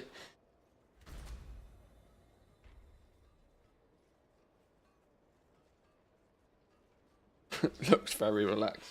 Well, Pap was chill. He's relaxed. He's like, I ain't doing nothing with these young'uns, she says. She's 13 though, so he's old.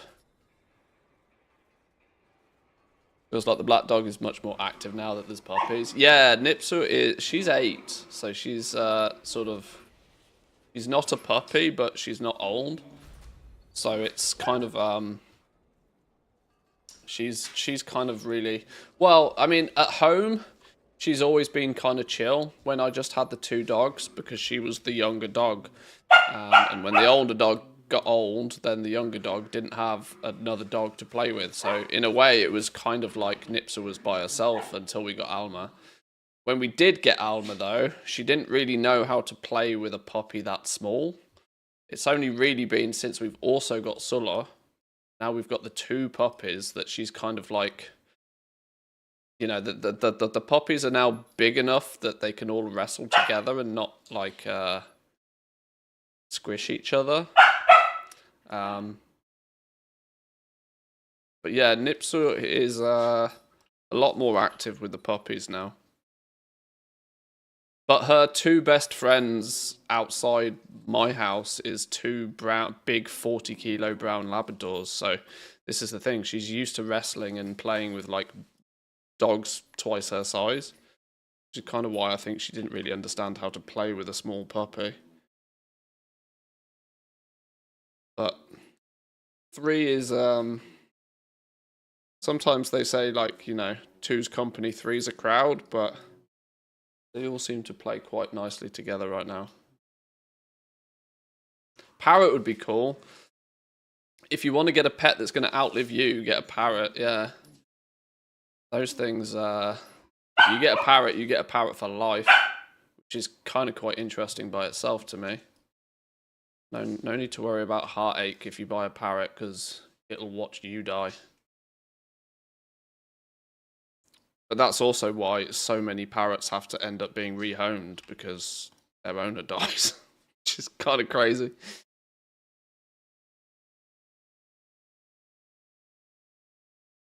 Wild cockatoos here are total assholes. Birds in general are just very mischievous, aren't they? They wreck your garden just for fun. Yeah.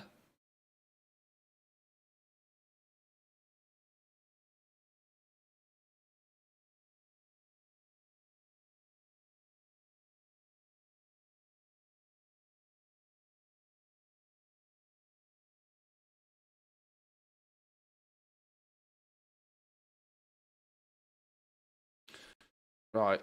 I wasn't expecting this to take me quite as long as it has today. We're like 2 hours into the stream already, and I've not even finished posting my auctions. Relocating them and cleaning some of their inventory out slightly has taken me longer than I expected. But we'll get the advent. I'm itching to do the jigsaw puzzle, believe it or not. I think for today I will probably do something similar as I did yesterday. I'll use the puppy cam for like a bit of a top-down view for the jigsaw.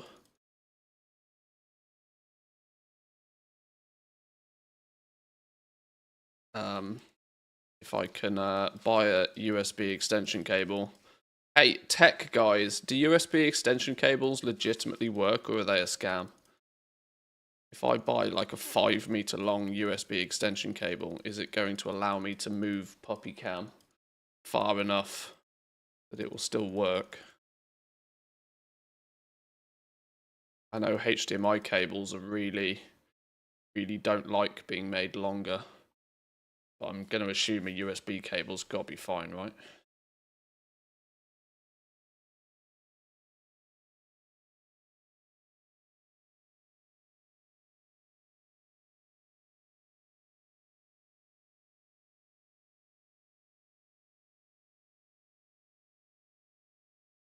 Some Brewfest stuff. You haven't even got a single trinket equipped. Put a trinket on.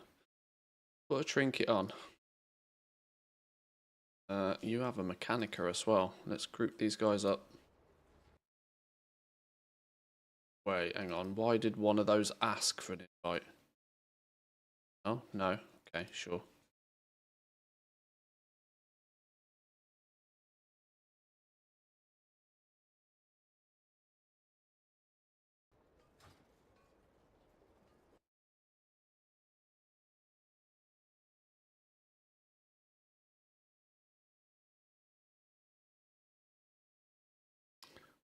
You don't have a Mechanica? Done. 8-hour maintenance tomorrow. Technically, the patch goes live at 9 PM. Is it really, though? Is it really going to be an 8-hour Oh, the problem is this could be one of those patches where it all does actually go horribly wrong. I mean, let's hope not, but it definitely does give vibes of it could be one that goes horribly wrong. Hopefully that's what Team NA's for, right? Team NA's got to be responsible for professional beta testing. That's their jurisdiction, isn't it? 668 ring? Why have I not got that equipped? That on. Look at that rubbish.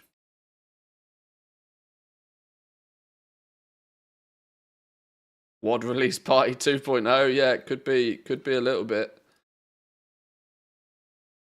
Could get those feels off it.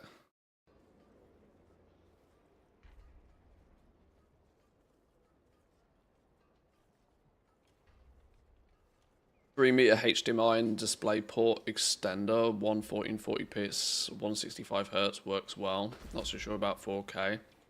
Yeah, I know USB and display cables don't like going very long. I've got a 10-meter HDMI cable that runs from the back of my PC all the way around the room to the TV. And to be honest, if I try and put an image higher than 30 FPS up, it just has a heart attack. It just doesn't work. I actually get a better picture on the TV just wirelessly sending the image to the TV than I do via a cable. I get high, like, it's kind of ridiculous how that works, but just running USB round, it should be fine, I guess. I just need to go buy one. Means I've got to leave the house. Ugh, leaving the house. Leaving the house is expensive. Can't leave the house without it costing €100 these days. Because if you leave the house to go buy a USB cable, sure, that's only like 10-15 bucks, but well, then you should probably do some food shopping, and then you'll probably spot a Christmas present, and then you'll do, $100 later. I hate leaving the house. I don't have the same impulse control, though. My wife can leave the house and do things without coming back with a new pair of shoes. I'm not so good at that.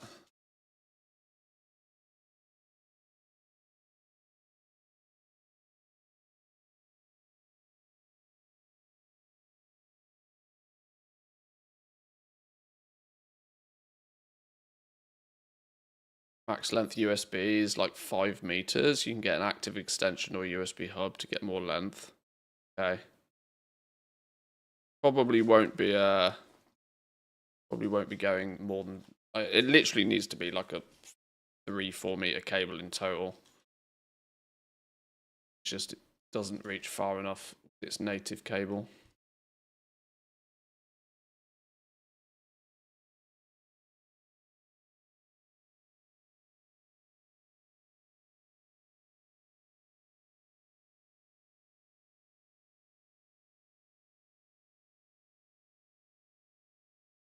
Sort of everything from Amazon like a lazy goblin. Yeah, it's a blessing and a curse not having Amazon. Living in a country where they don't facilitate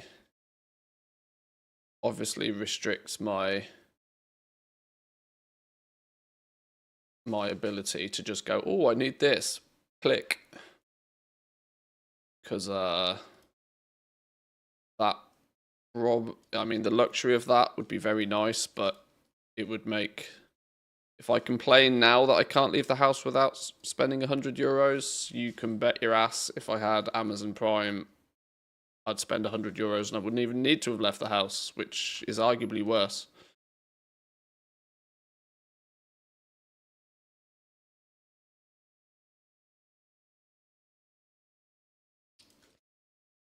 Why, when I'm sure I need just one thing, I only take enough money to buy that one thing? Well, that's clever. But I live in Finland, and Finland doesn't do cash. I mean, it does, but I genuinely cannot remember the last time I went to a cash point and actually had cash. It's magic plastic for everything. I don't even need my wallet these days because it's on my phone, you know. Just beep. Which even makes that concept more difficult these days. Yeah. Back when cash was a prominent form of tender, yeah. That was a life hack for sure.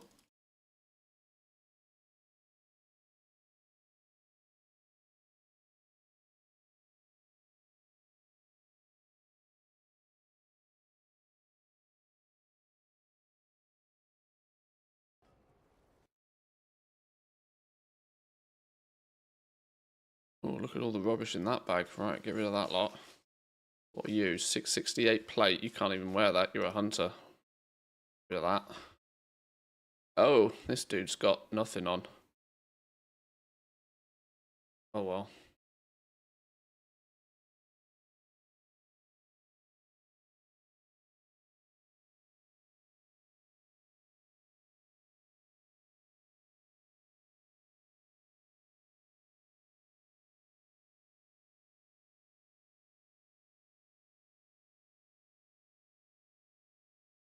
None of these have got mechanicas. Just a quick clear of inventory. Oh. Oh, there's nothing in the inventory to clear either. About you.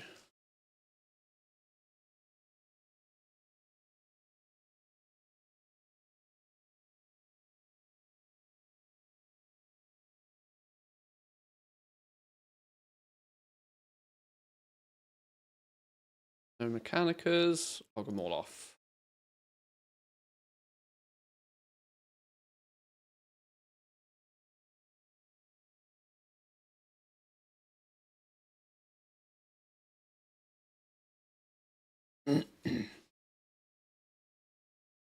Not sure if I'd prefer having Swiss Amazon, to be honest. Do you just end up being able to use like Amazon DE or something? Does the German Amazon pretty much cover most of mainland Europe? I guess it probably does, doesn't it?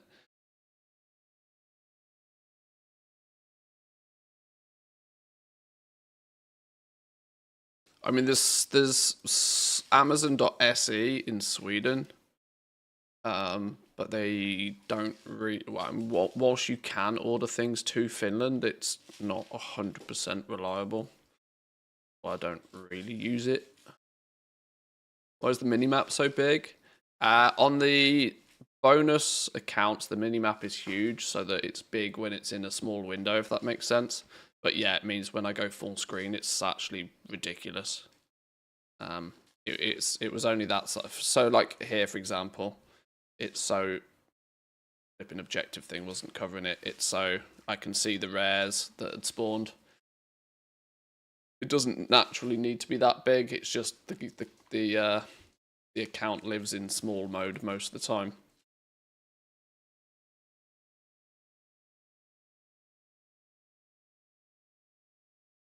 But they're being departed from duty right now for the launch of Midnight.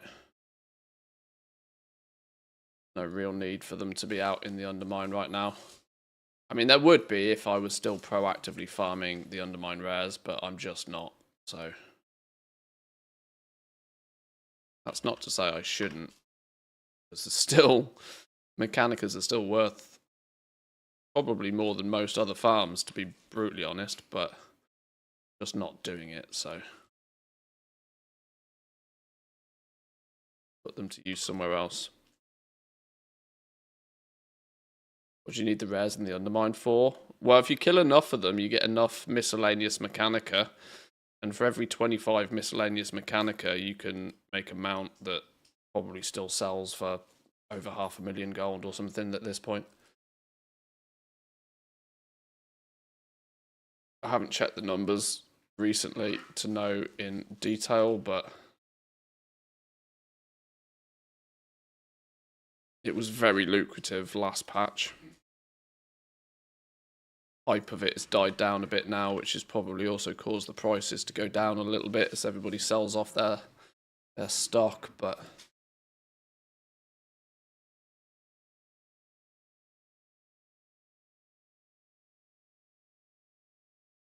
sold 2 for about 800k in the last couple of weeks. Well, there you go.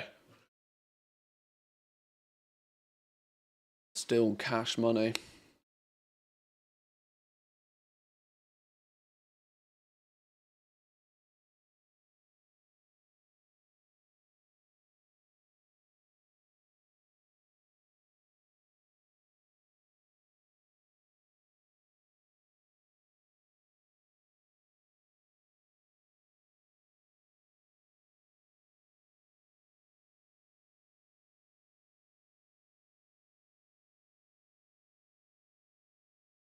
Don't even remember the pin for my card. I haven't used it in that long.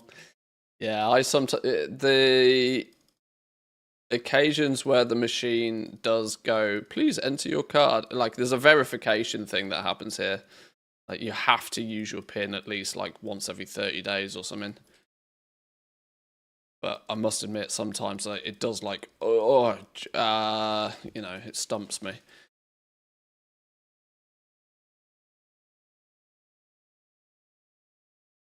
Because you just don't need that sort of stuff these days.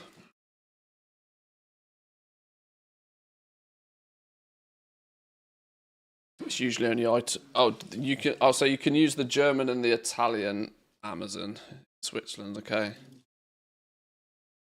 I made a habit with Amazon to only ever buy things that was officially sold by Amazon anyway. I never really used Amazon as like a generic marketplace. It always provided far too unreliable delivery and customer service. I would only order off Amazon if it was dispatched directly by Amazon.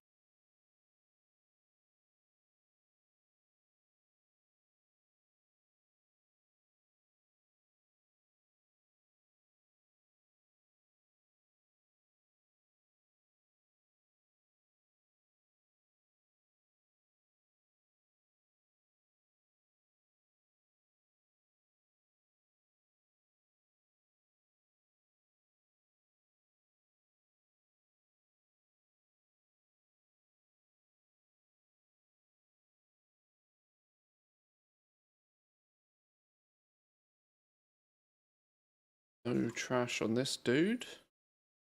Other than... Oh, you can put that trinket on at least. Good item level stick. that one as well.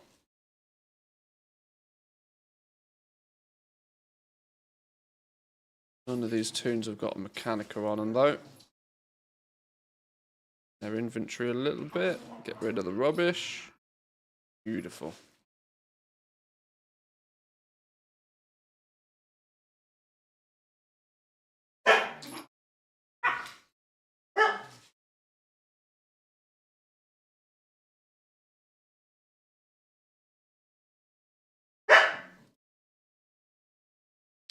Imagine them not bringing in a shatter for Dust next expansion. Well, that just shows that they've copy-pasted, you know, they start with a copy-paste template, and that copy-paste template does not include a shatter, because they had to hotfix that in halfway through 10.0. Did it come in 10.0.5 or something? The shatter, it didn't exist for launch. I remember a lot of people made absolutely silly gold off buying up all of the shards before they announced that that was coming.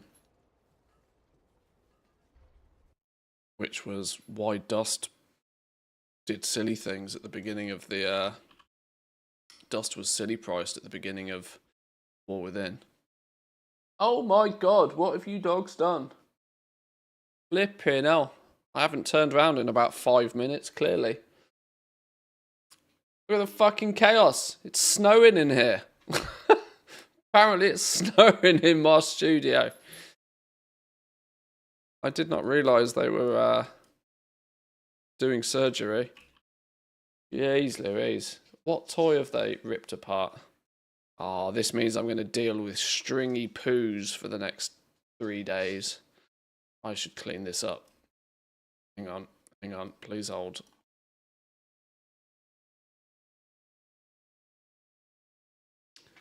Damn dogs.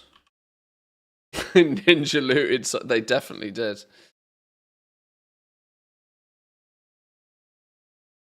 Rips, it could be Rip Squid, I'm not sure.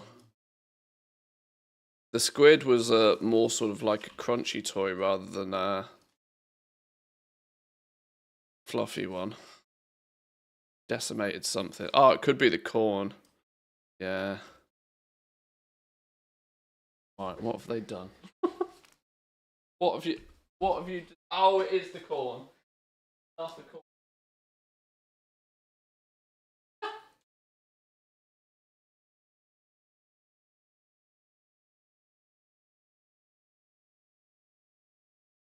Corn is no more.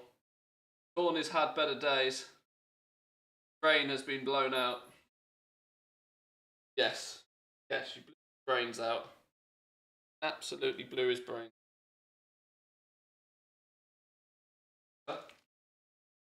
All of the fluid out and back.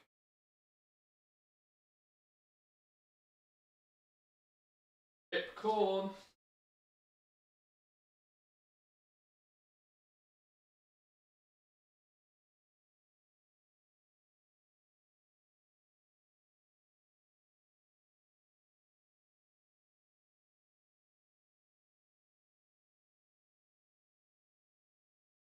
Oh, this.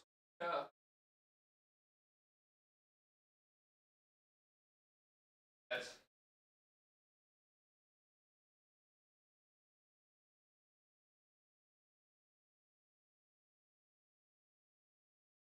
It's dead.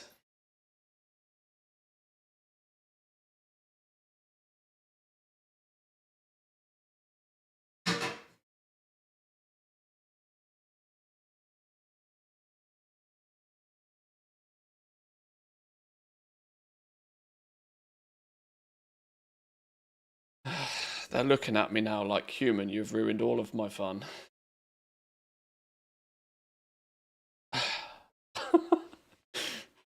Now, to be fair, this is exactly why we buy dogs plenty of dog toys, so they eat that and not anything more valuable. €5 dog toy is a worthy sacrifice. Better than them eating well, anything else really.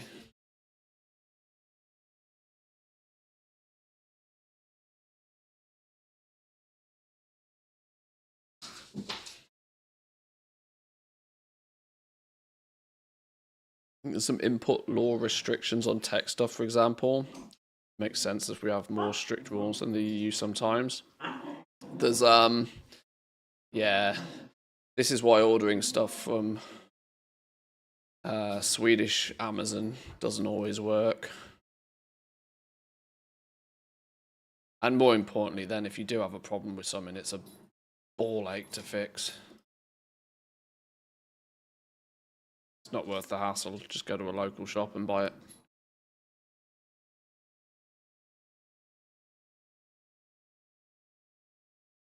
Alma's ears are so cute. Her ears have still got this like flop to them. And I think she's old enough now that her ears might never like bing. They might never like stand up fully.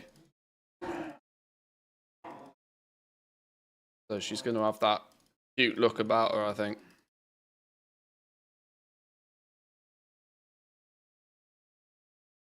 Sulah has already learnt, though, that ears are a good thing to bite onto to get the other dog's attention, which is quite funny. Sometimes you'll just out of nowhere hear Alma just like screech, and it's because Sulah's bitten her ear.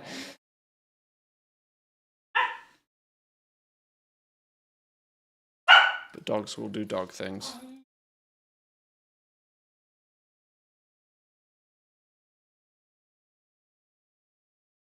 Right, I might just sack off posting the rest of these auctions, to be honest. I want to make this jigsaw.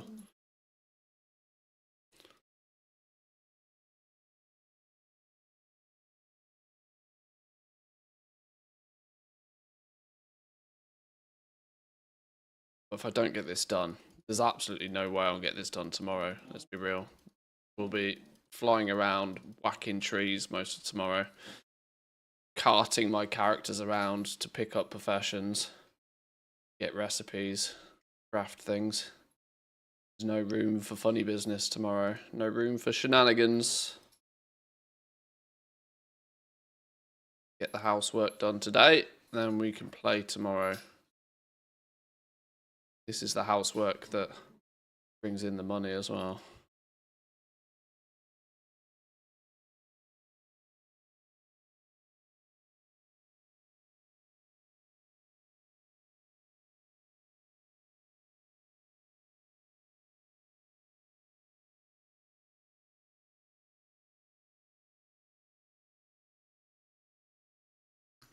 Cat's favourite toys are random shoelaces and Happy Meal stuffed toys. Yeah, I can see them being fun.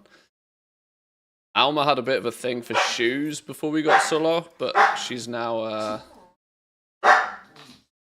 kind of forgotten that she likes shoes, which is nice, because she absolutely ruined a pair of my trainers. But it's not trainer season anymore in Finland. It's wet and it's cold, so it's, you know, the winter boots are out. And they're expensive enough, I really don't want her to shred them. Don't want to have to buy a new pair of winter boots unnecessarily. New pair of trainers is not a problem, but...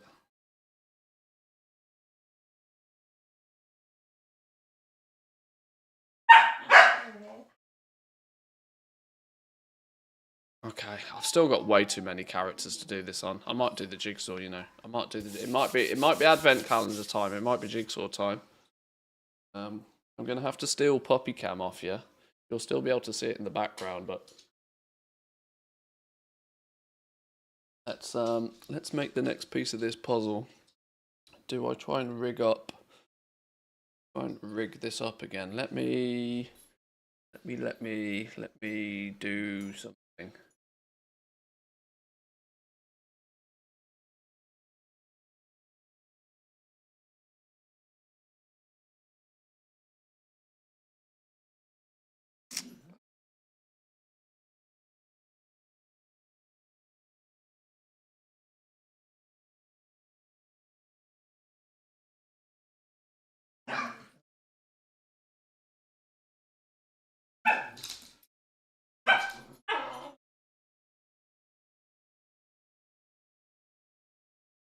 We do this.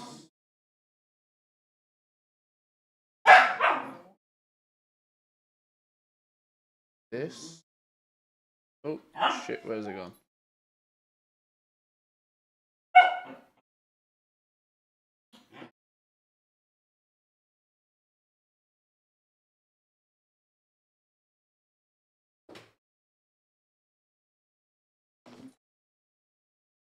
we are going to...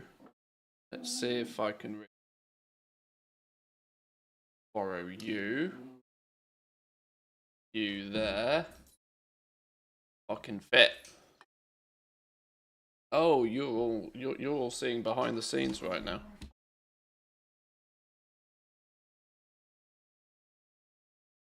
Oh god, my flipping desk mat's gross, isn't it? When you see it at this angle, oh my god. Has anybody actually got a computer desk that's not gross though? I don't think it exists, does it? Right. Day number 2. Day number 2 of our advent calendar. We are, we're probably, if I'm to hazard a guess, we're going to be doing something over here, I reckon. Put you there so I can see what's going on. We need number 2. Box number 2. I should put box number 1 back in, actually. Put box number 1 back in. It's really odd, you being able to see me from 2 angles. Put box number 1 back in. Okay. Ugh, I apologise, it's crotch cam for half of this. Like... Let's undo crotch cam a little bit.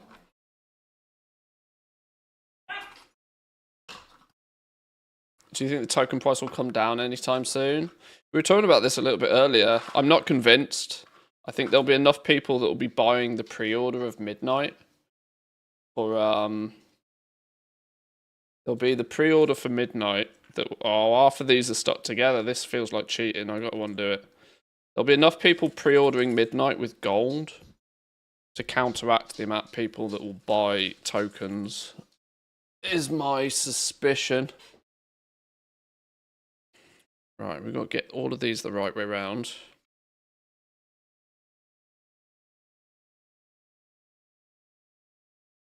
All of these the right way round.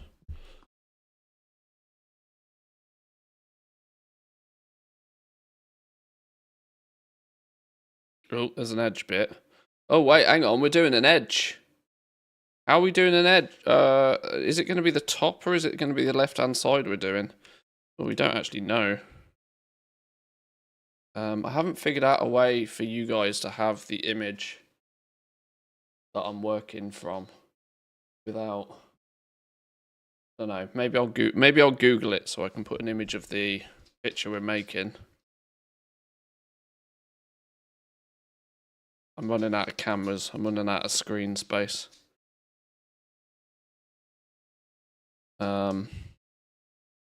Right, I think we're going down a side. We made this bit yesterday.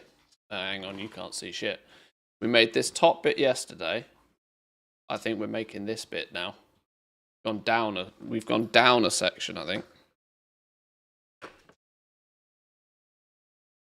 Which means we are looking at an edge piece. We need the left-hand side edge. Maybe I'll build it over here. We need the left-hand side edge. That's going to be Christmas tree. That's on the left-hand side. That's an edge bit. That's an edge bit. Oh, these have got baubles on. We might be making connections already. We're off to the races here, boys and girls. That's an edge bit. That's a Christmas tree bit. That's the left-hand side. The only edge pieces should be on the left. So that goes there.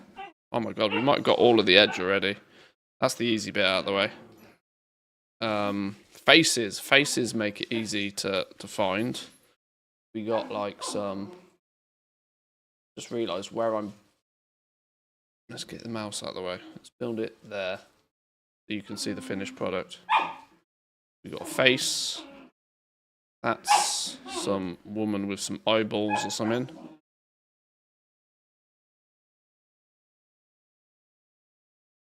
Around here somewhere. Some glasses. We've got an old boy with some glasses. An old boy with some glasses. There's the other half of the glasses, I think. Like that. Oh my god, genius. Genius, mate. 2 to 4 years. I don't know. It's a 1,000-piece puzzle in total. Luckily, we get to attack it in bite-sized pieces every day. We get, what was it, 42 pieces a day to put together. And it's only proving to me how terrible I am at jigsaws. I think that's this old lady's hair. Can't tell.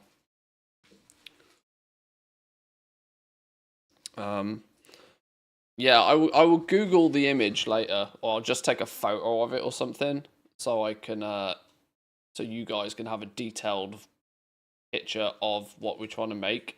It's this bit over here we're doing. This little section over here. Today, I think. Maybe as far as this, like, this jug. I'm not sure.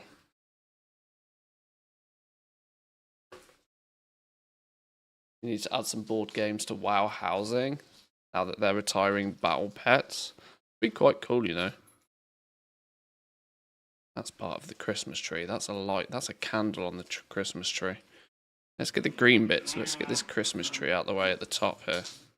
These bits should be easy to position. Famous last words.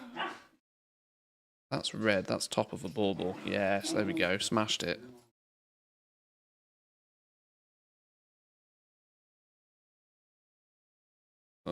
There? Yes, now we're cooking.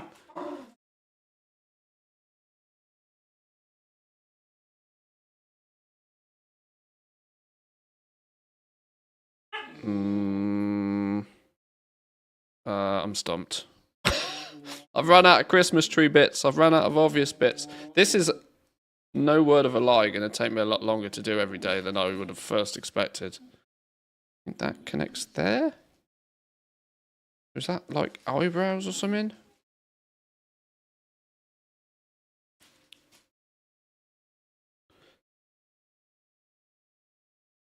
No, that doesn't make sense, does it? That don't make no sense.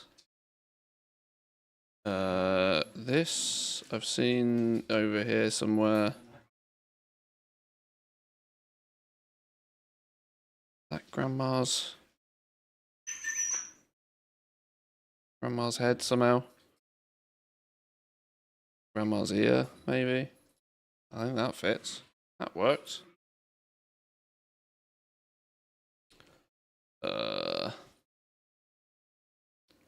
Goblin Christmas house is going to be horrific to behold. Lots of lights. I have this inept need for Christmas decorations to be absolutely over the top as all hell. My wife, on the other hand, absolutely hates that concept. So every year we compromise and she gets her way. You know what I mean? The true compromise.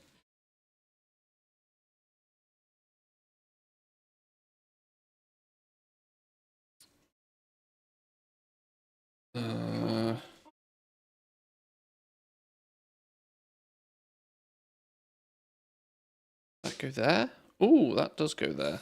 Oh, I'm starting to get. Oh, we're starting to make some connections here. Starting to make some connect. I was moving the mouse cursor out the way, realizing that you guys don't actually have the mouse cursor.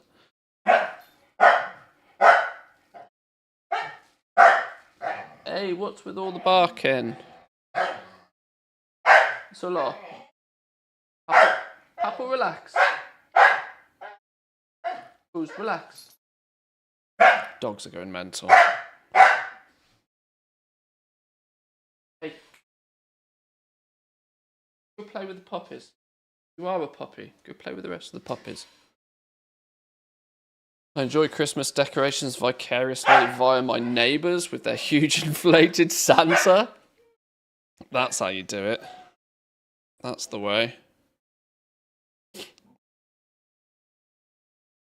God, I am feeling moronically stupid looking at this.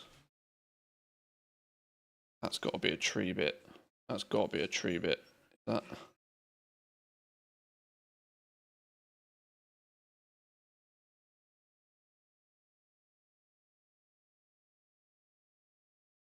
I don't even know. Do people legitimately do jigsaws for fun?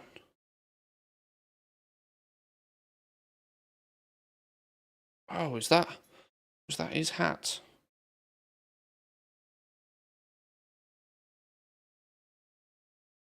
Piece that goes in between those.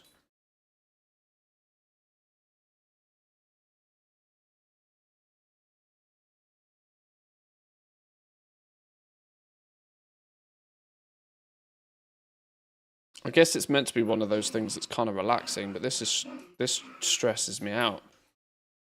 It stresses me out, and I know for the most part what I'm meant to be doing, which is the worst thing. When you spot things that aren't on the picture, you're like, how does that make sense? How can there be things that you're meant to, that aren't on the picture? Fake news.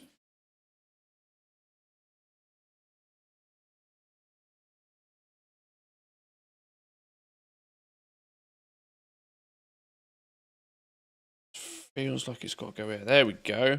Another piece. So we got this, like, grandma's face starting to appear here.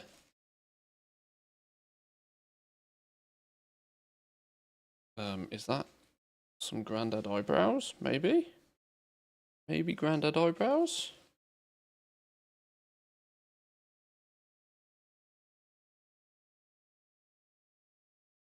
There's not that many green pieces left over here, surely.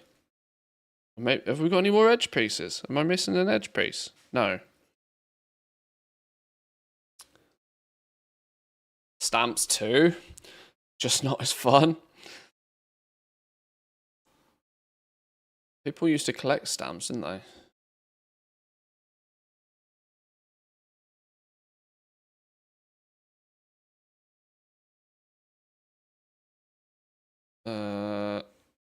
Genuinely pieces that just don't even look like they go anywhere near where they probably should.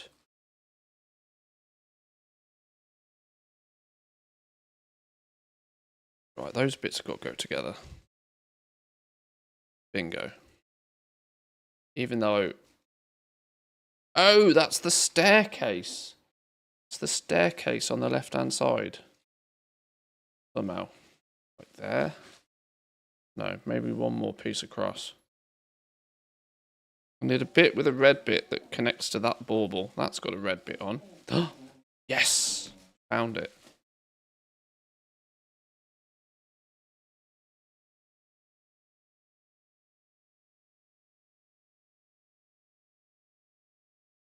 Oh, it's starting to come together now.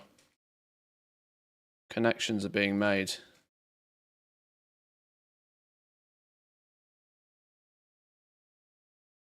Still ain't quite figured out where old man's eyes go.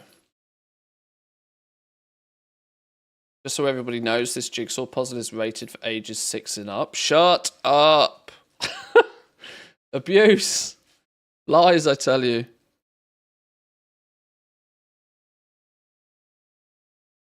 Six and up my ass.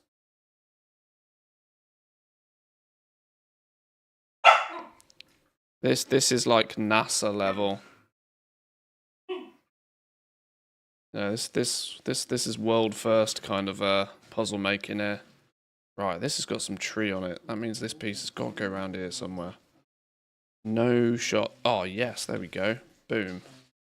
Does that bit then go there? Oh my god, we're flying. We're actually flying.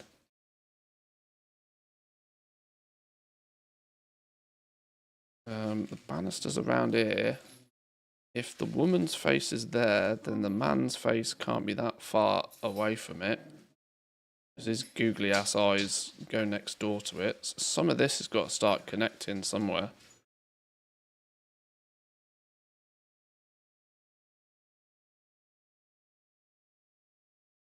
So. Oh, I actually feel so dumb. There's a hand there. Hands have got to be an easy one to find, right? Surely. There we go.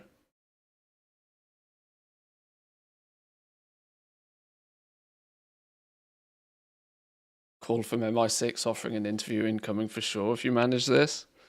My next career path.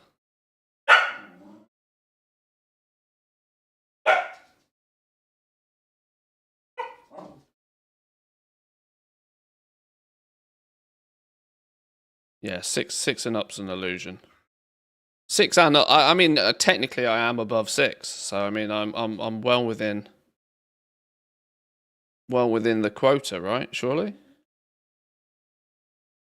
Oh, so we got, what's this? This is like somebody's arm or something here. This is the old lady's arm. We need the rest of the old lady's arm and the old lady's like jacket or something. And then we don't have a nose. Can we find a bit that looks like a nose? At the end of a nose?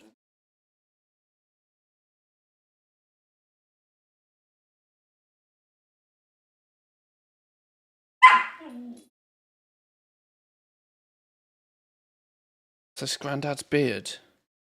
Maybe this is Grandad's beard.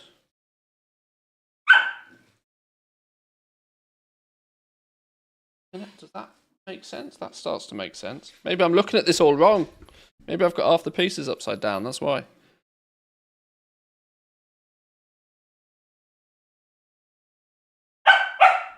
Oh, now we're cooking. There's a third face going on here. We got another face. And all the faces are close together on the picture. Should we do some work instead? I'm watching a man do a puzzle. A man getting very puzzled.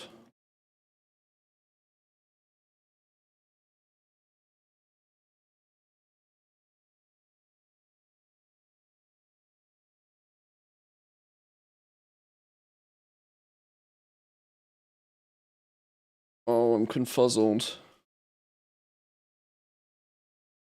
Because I don't know where the picture's meant to stop either. I still don't see... I seem to have more than enough pieces. Right, at the topper... So, over here, right? At the top of Grandad's head comes the staircase, right? So we should be able to get these 3 faces on the go down here. And then we got staircase and the rest of the tree. This shouldn't be rocket science. Genuinely shouldn't be rocket science. But I am absolutely making a mare of this.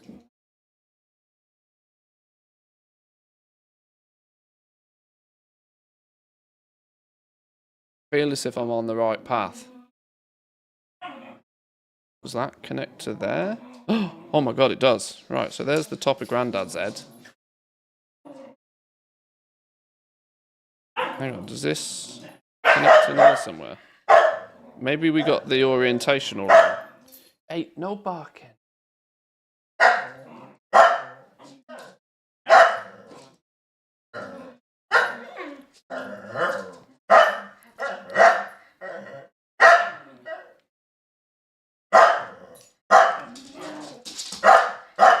Oh my god, that's a big connection to make. That's a big connection. No barking. We've nearly got this, you know. We have nearly got this. There is not many places this could possibly go.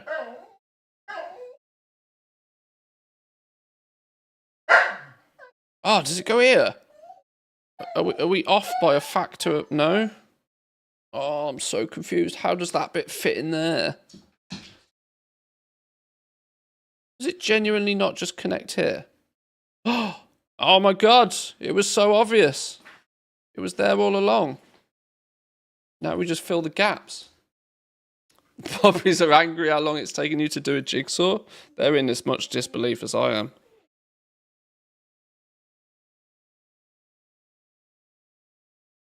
That one man could be this terrible at such a simple task. That doesn't fit there. Feels like it does, but it doesn't.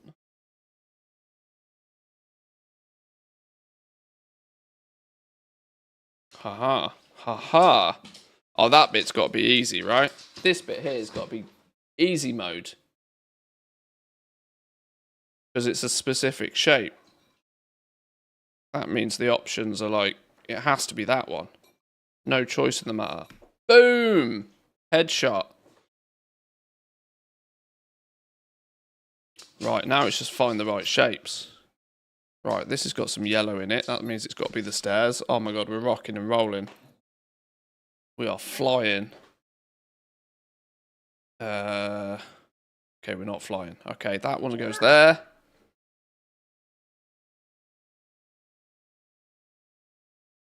You even have glasses to help you see it, rigged. Sorry. I can confirm my glasses do not help. Oh, that's his nose. Oh my god, we got like 4 pieces. That bit goes there. Oh, yes. 4 to go. What goes in here? It's one of these ones. Which one is it? That one. Boom. Then this is all stairs. And the side of Grandad's face. No. That must be part of the next pitch or whatever's coming to the side of it. I've also realised you're kind of looking at the picture sideways. Like this is the problem with having the camera off to the side rather than directly above. I apologise, but we are 50-50 mode here. That means that's got to go there. How can it be a 50-50 and it not make... What? How have I got a 50-50 wrong? That one goes there. And then that goes there. Boom. Day 2 complete, boys and girls. Smash that out of the park. That was easy mode. Easy mode. Now we just got to make the connection to pair it up with the other half, which is also easier said than done. That's going over there. You'll get to see all behind the scenes on OBS here, but see if we can carefully navigate this off my table. Don't break it, don't break it, don't break it, don't break it, don't break it. God.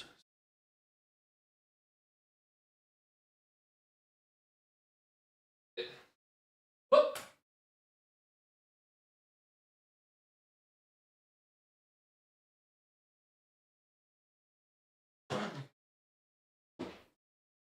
Hey, so... Oh.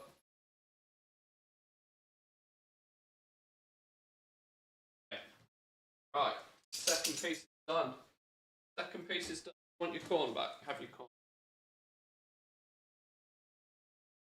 Right. Woo! Woo! That was fun. That was day 2. 2 down, 22 to go. Continue that. Just joined. Day 2 took 2 hours and 50 minutes. No, we did some actual WoW stuff this time. Let's put Puppy Cam down off the table because it's kind of precarious up there at the best of times.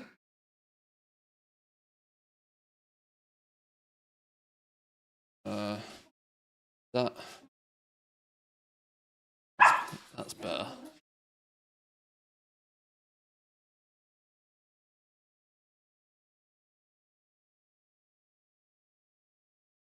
We can see where each piece goes even when it's rotated. I mean, you guys clearly are way ahead of me on that one, but I'm going to admit it's the most fun advent calendar I think I've ever had so far. Whilst opening a small window and getting a piece of candy is kind of cool.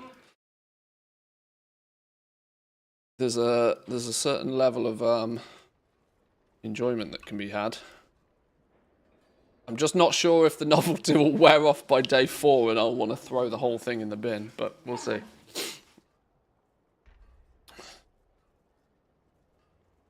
Will there be extra Saturday and Sunday streams, or are you going to do those off stream or save them for Monday? I have not thought that far ahead.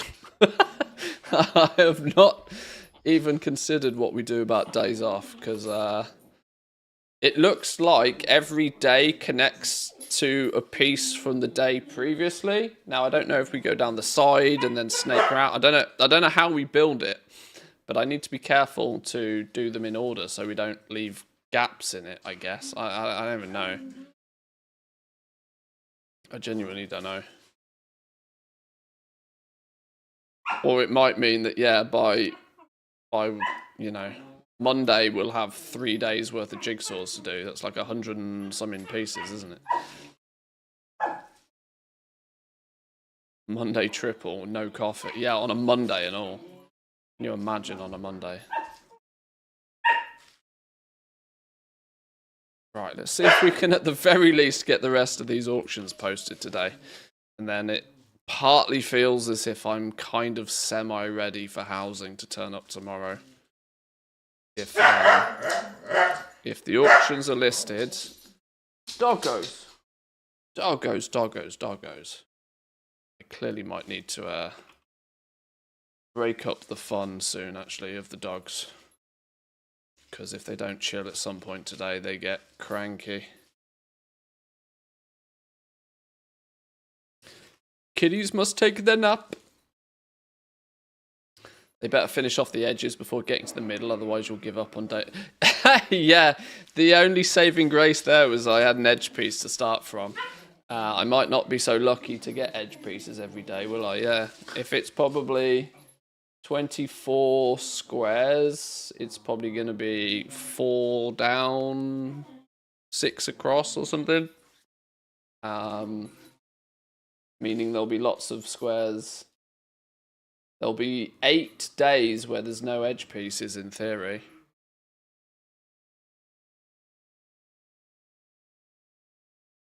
Which will complicate things ever so slightly. Yeah, let's see how long it takes me to rage quit on this jigsaw. I will Google an image and get you guys a proper image so you can see what we're working with, rather than me trying to show you the box every few minutes.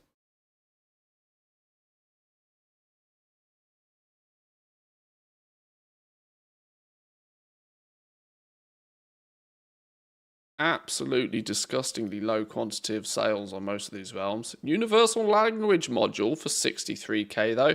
Somebody's getting their garrison ready. Somebody's prepping their garrison for some auction house activities.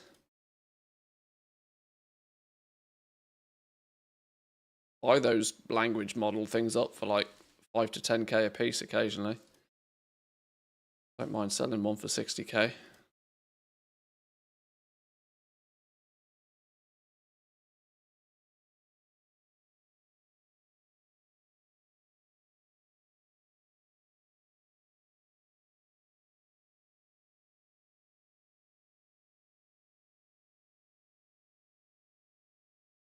Might want to set up so you can do those attached to the main piece.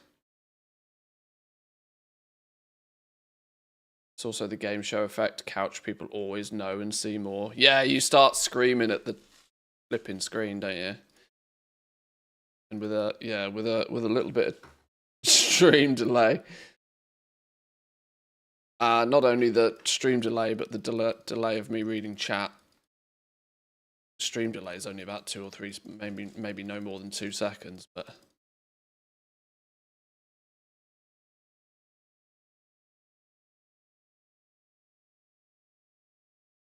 yeah, it's going to be fun trying to squeeze this in when we're also flying around picking up lumber.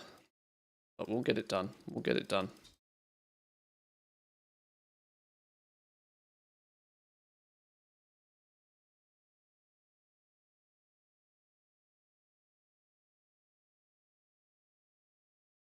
We didn't look at the interviews or anything, have we? So much stuff we didn't do today. I wasted all of today posting auctions and chatting rubbish.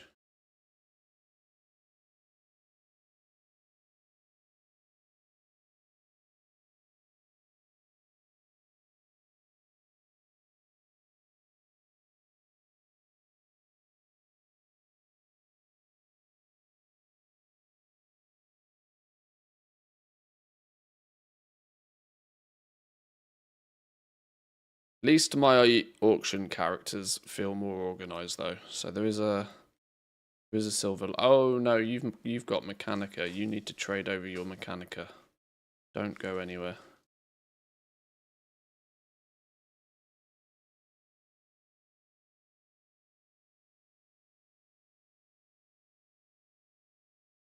Log back in.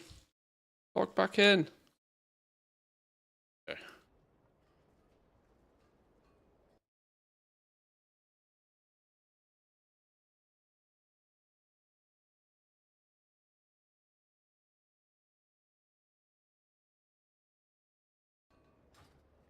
How many Mechanicas have got? 51 Mechanicas. Flipping hell. We should go buy 2 mounts. I don't know what to spend these Mechanicas on, to be honest.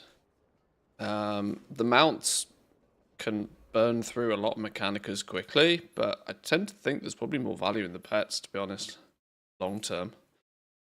That's 10 pets I could distribute across 10 different realms if I wanted to.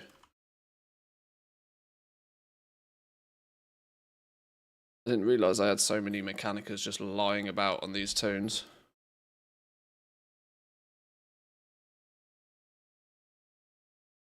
$10 pets, 200k a piece. Probably 1.5 million gold in Mechanicas there. Nearly a month of game time. For 5 accounts, that is.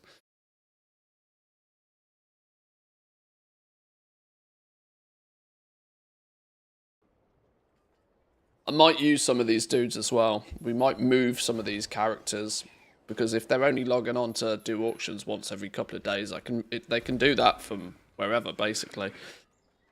I might move a couple of these to, like, some tree locations.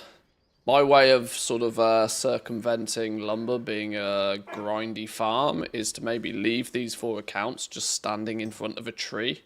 And whenever the icon is in the middle of my screen to lumber, I will just click it. Now, it's not going to get me a lot of lumber very quickly, but it will allow me to acquire it with almost 0 effort.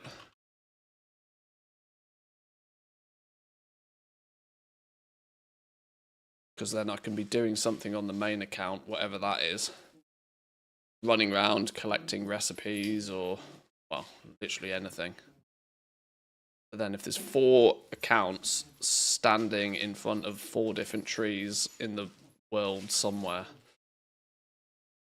whenever the lumber spawns on that tree, assuming the locations of the lumber spawns are that sort of uniform, that you know, that there's, even if there's a 10-minute respawn time on a tree, that if you can AFK a character there, you know, you'll slowly get drip fed lumber without really trying. I mean, the argument is you could do the exact same with like herbs and stuff like that, but it's just, you know, not a very valid way of doing it. But lumber, when the argument is you probably won't need it in unlimited quantities forever. Who knows? Depends how much of a boom Decor is. We'll find out soon. Sale rate isn't that different. I think one of the pets was even higher than the mounts. I mean, that wouldn't surprise me.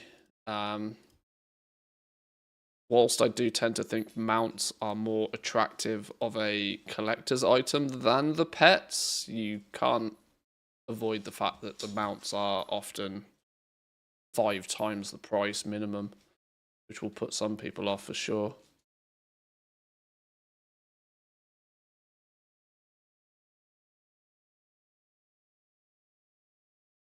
I'm not overly worried about sale rate though.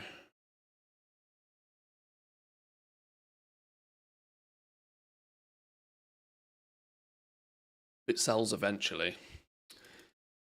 It's cash in the bank.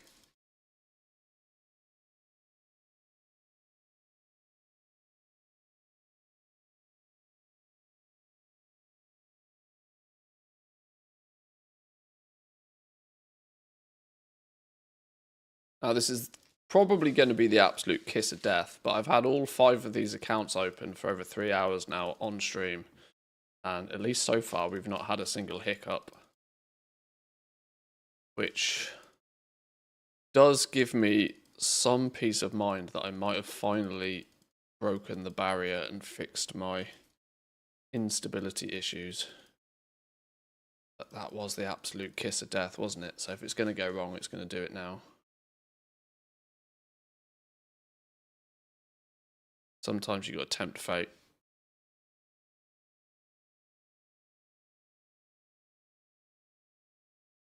No Mechanicas.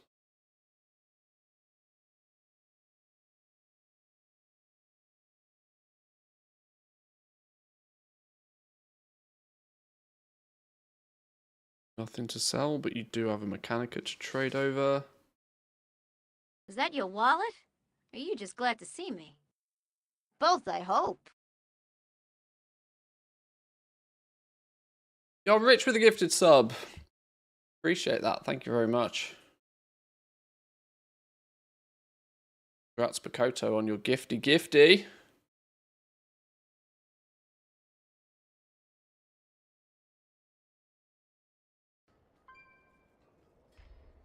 Are you back playing WoW properly then, Bakoto? Or are you just kind of like seeing what's going on?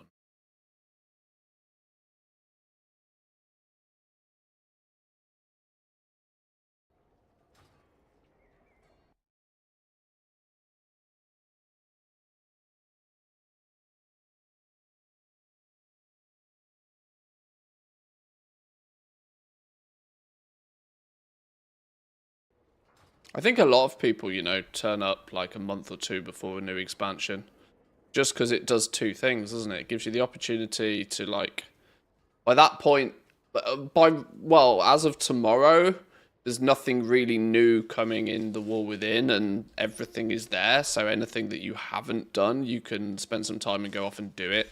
There's not too much stress to be, like, pushing to do all of the new stuff first because it's new and shiny. Now, I know housing and decor will get in the way of that a little bit, but I mean, there are some people that just straight up don't choose to play a WoW expansion until the last patch, just so then everything is there and they can play the whole thing in one go. Zerg it and get it done. Then again, I wonder if people are going to want to jump into Remix and do the same concept with that. You know, sign back up to WoW, play a bit of decor, play a bit of housing, go play some Remix if they didn't initially. There could end up being a bit of a buzz around WoW of players. And of course, obviously, there's all the beta hype testing and figuring stuff out and seeing what's new and what's coming. You can do Brawler's Guild. Oh, Brawler's Guild is back as well, isn't it? Yeah, I've been meaning to look into in a bit of detail exactly what's turning up tomorrow. Because outside of decor and housing, like, nobody's really paying attention or much attention to anything else that's happening.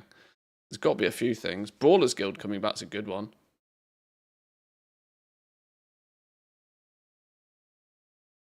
I need to do a little bit of Brawler's Guild because there's still a jewel crafting recipe that's locked behind Brawler's Guild. It's literally one of 2 jewel crafting recipes I don't own.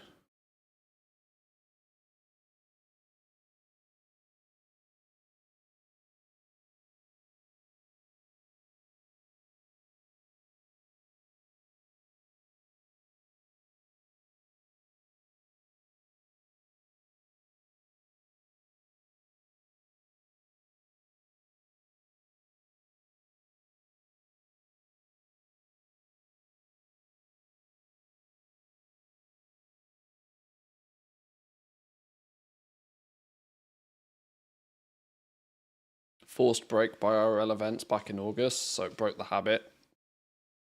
This is often what WoW turns into, though, doesn't it? Like, it does, if you're not too careful, WoW does just turn into a chore list.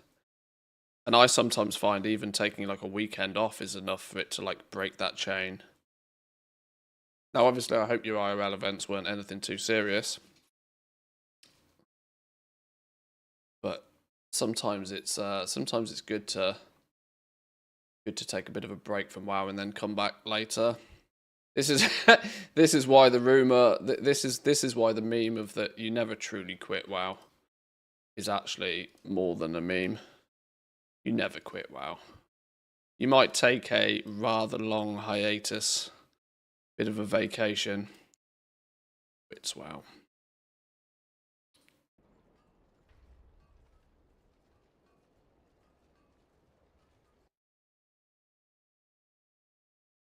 At least all the female players will have something to do now. Housing's coming.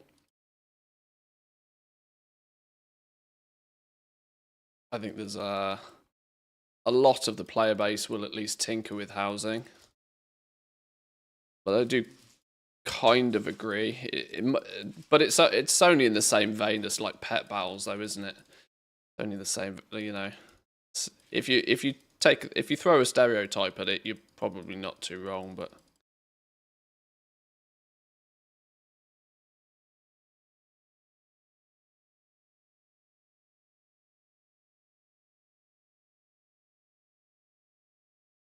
is it safe to say the female population might end up spending more time than the male population? I don't know, but surprisingly, World of Warcraft has become one of the few games, I think, really out there now with actually quite a diverse population of players. You often find games end up very heavily dominated. Absolute sausage fest all over the place, many games these days. WoW has done a remarkably good job of appealing to a wide variety of people.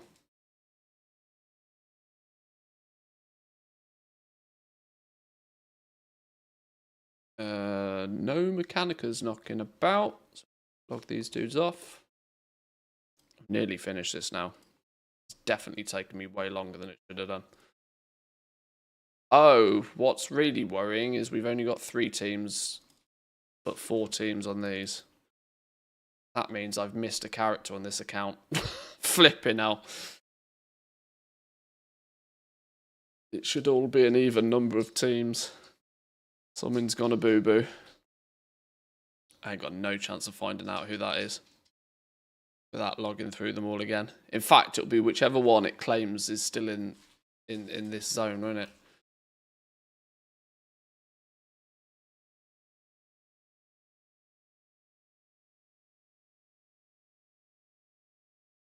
I've always been somewhat surprised just how much of a lot of YouTube channels and a lot of content creators will likely have a very heavy dominance of, you know, either male viewers or female viewers.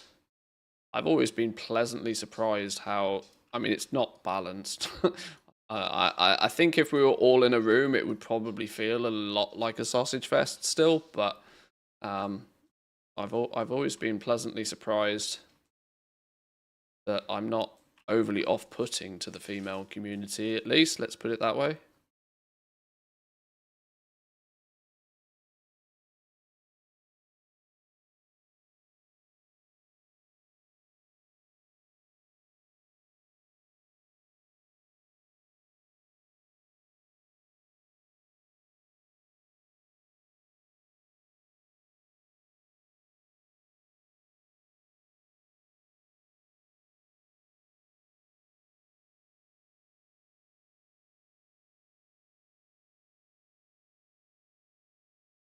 Cool stuff happening around here to attend now that I'm back, taking it easy, less willing to waste time on unfun stuff, even if it's highly profitable.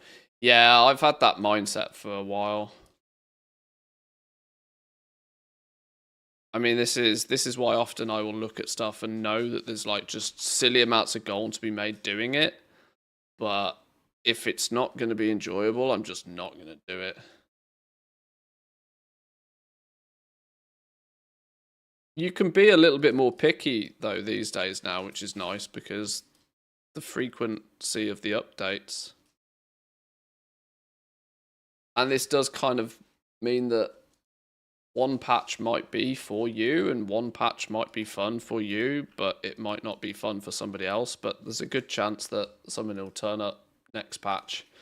And at least these days, you know that the next patch is never going to be that far away. Back in the days where we had like final patches of the expansion spanning 12-month durations of real time, it was no surprise people left and maybe never came back even.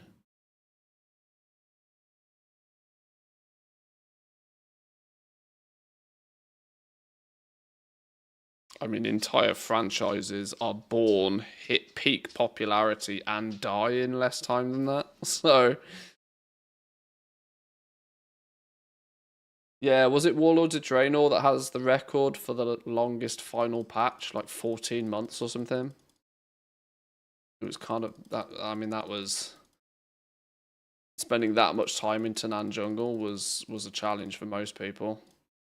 That was also a reference the first time I basically properly quit WoW. Well, the only time I took a significant break, WoW, was at the end of WoD.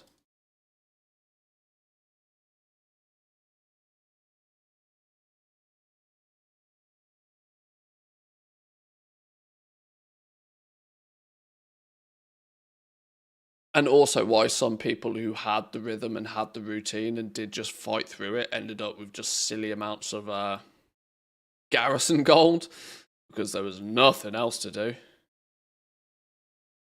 Genuinely nothing else to do.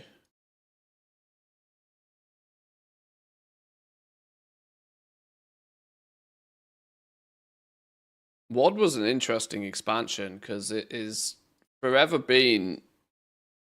WoD by itself wasn't deemed a failure, I don't think. I mean, I would still go as far as to say there's many expansions. I don't think WoD ever sits like on the bottom tier list for many people when it comes to expansions.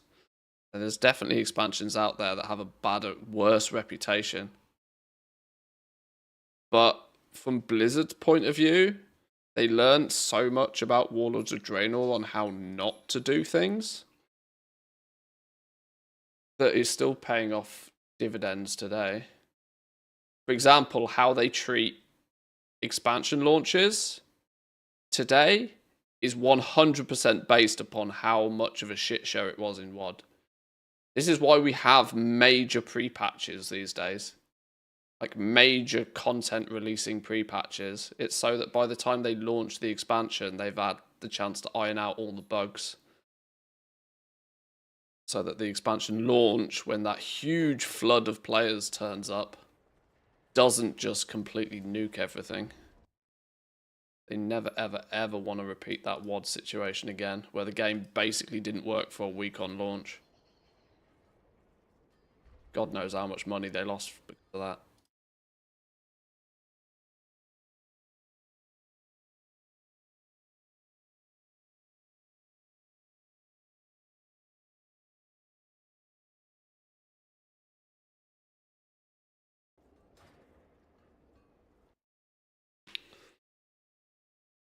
Nothing brought me closer to quitting forever than Shadowlands. I mean, my Shadowlands experience is so vastly different to a lot of other players. I played Shadowlands from the day it launched to the day it didn't. But I equally feel as if Shadowlands is one of the expansions I've played the absolute least. Even though I must have been logged on 12 hours a day on average. But that was entirely because the goal-making opportunity in Shadowlands was basically as ridiculously broken as it's ever been. And probably ever will be. So if you were engrossed in that scenario, Shadowlands was a fantastic expansion, but from the perspective of playing the game, I can understand why a lot of people looked at it and was like, I cannot be doing this. like there was yeah, it was less than player friendly, wasn't it?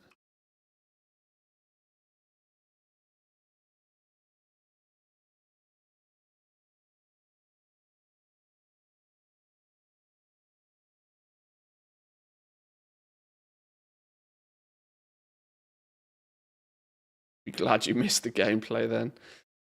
I mean, a lot of the world content I did in Shadowlands, like my ATT percentage completion rate for Shadowlands is not that bad. But that's because I played the zones a fair amount. But I played the zones enough to get everything I needed. Like, for example, Korthia, I basically completed. Korthia was basically completed due to it having Crafter's Mark recipes and unlock requirements for, if I remember right, rank 5 Legos. Might have been the rank 6 ones as well, I can't remember. But Korthia was on farm every day. Zerith Mortis for me still goes down as one of my favourite zones they've made in a long time. So that's not to say I didn't play Shadowlands, but relative to the amount of time I spent goal making in Shadowlands, I barely touched it.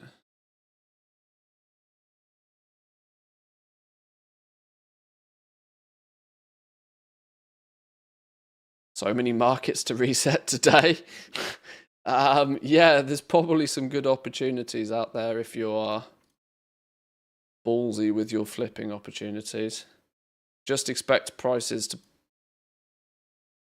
as crazy as they might look today, they might look twice as crazy tomorrow, both up and down.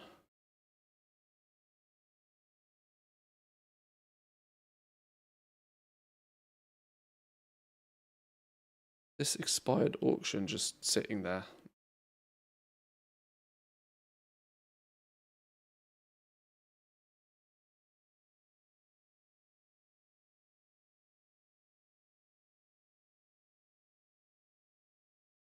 Is this Woo's liquid accrued during Shadowlands 624 million gold, 850,000 gold profit per day. Yeah, there we go.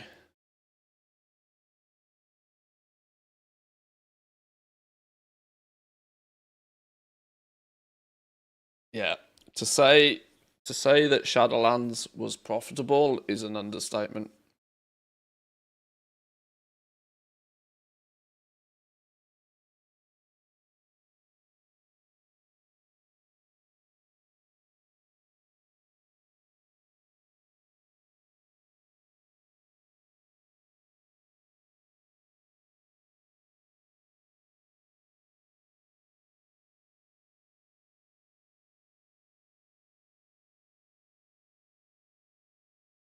I think there's not too many people, but there's definitely a good handful of players that did similar numbers in Shadowlands.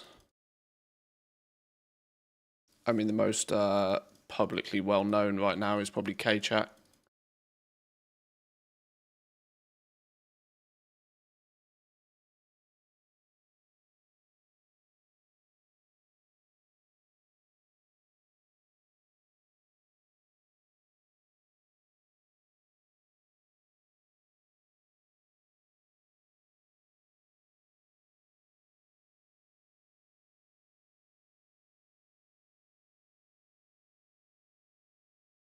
Title agree. Wait, hang on. Jack's probably.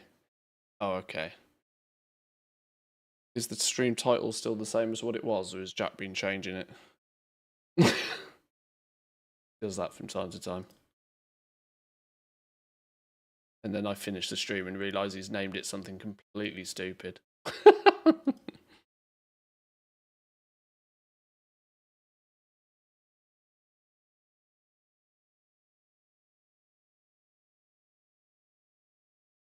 Talk and talk and talk, but you never logged on to my account and made any gold. I see.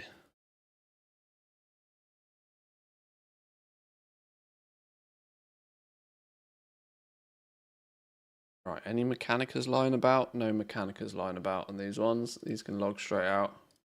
Right, I might finally have actually... Or is it one team left? One team still knocking about in the wrong place.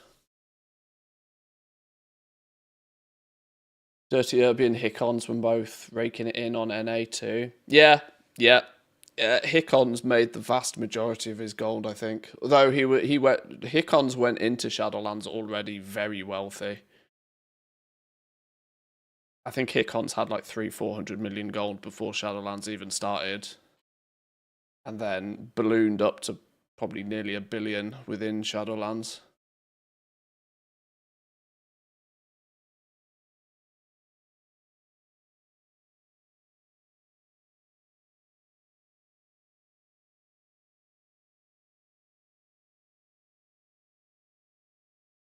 Dirty Herbie was an interesting case as well. Really nice guy. Spoke to him quite a lot, both on stream and off stream.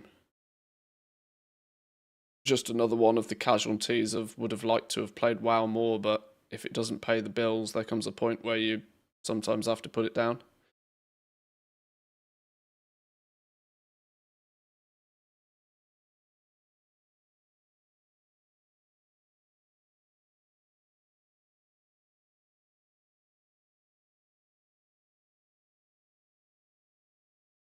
Draconic Combatant Draconium Wasteguard for 30k? Flipping hell.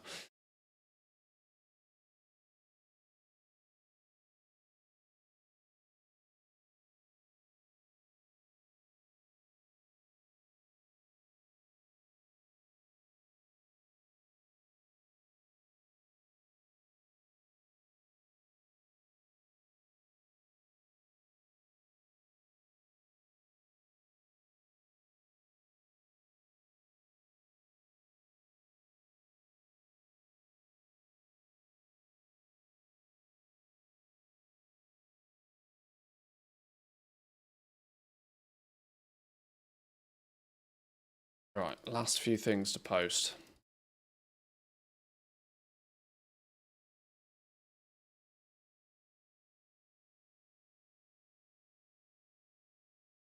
This account's not posting anything because it was my thaumaturgy character for the most of the expansion. As you can see by all of the flipping writhing transmutagens in the bags that will probably just get vended. Now there's a flipping character I've missed on one of my accounts somewhere. Might have to take 2 minutes to try and find it.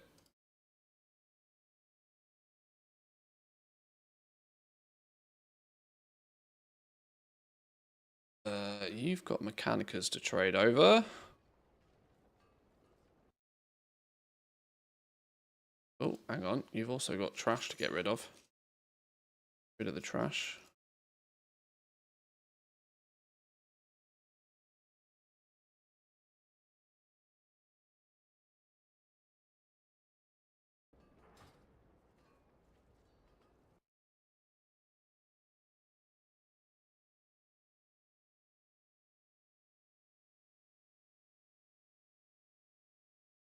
Where's the Mechanica?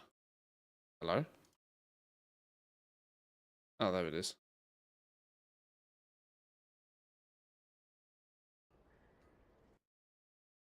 Okay, hurrah. That's now all of those lot moved. Right. Where is the character on this account that I missed? All the level 80 should be in Dornagor now. Is there a cheeky level 80 that's like been thrown in the arse end and nowhere? No. So I did just magically accidentally skip one of the characters. Well, I guess we will never know.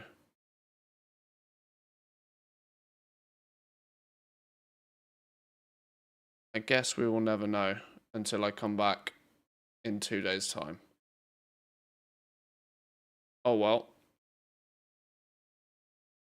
Yeah, just a few hunters. Not many hunters. Lots of hunters, lots of paladins.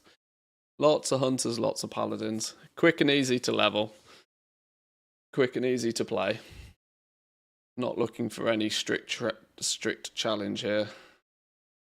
We did end up with 59 Mechanicas, which I could either go and buy a couple of mounts with, or distribute them into pets, maybe. I might look at that in a little bit more detail, but maybe not right here, right now. I think, then, I'm relatively happy. I have everything ready for housing and decor tomorrow. No funny business to mess around with tomorrow. Simply down to work. That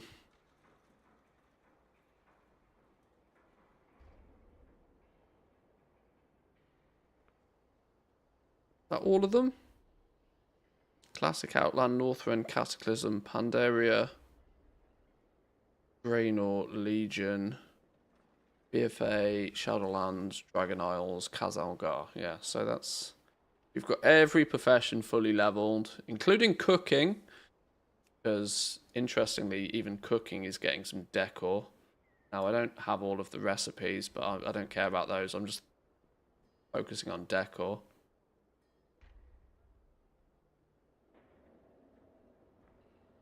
I think we're ready.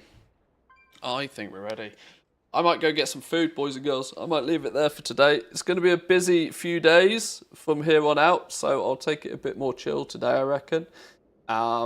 It's actually also been quite nice that I'm over, you know, we've managed to go the entire stream with all the accounts open and my computer not spontaneously combust, which is good, because I have had some technical issues recently. Hopefully my reinstall of Windows and graphics drivers and stuff has fixed the problem. Does kind of mean I probably didn't need to buy that new power supply, but, you know, a new power supply is always an advantage.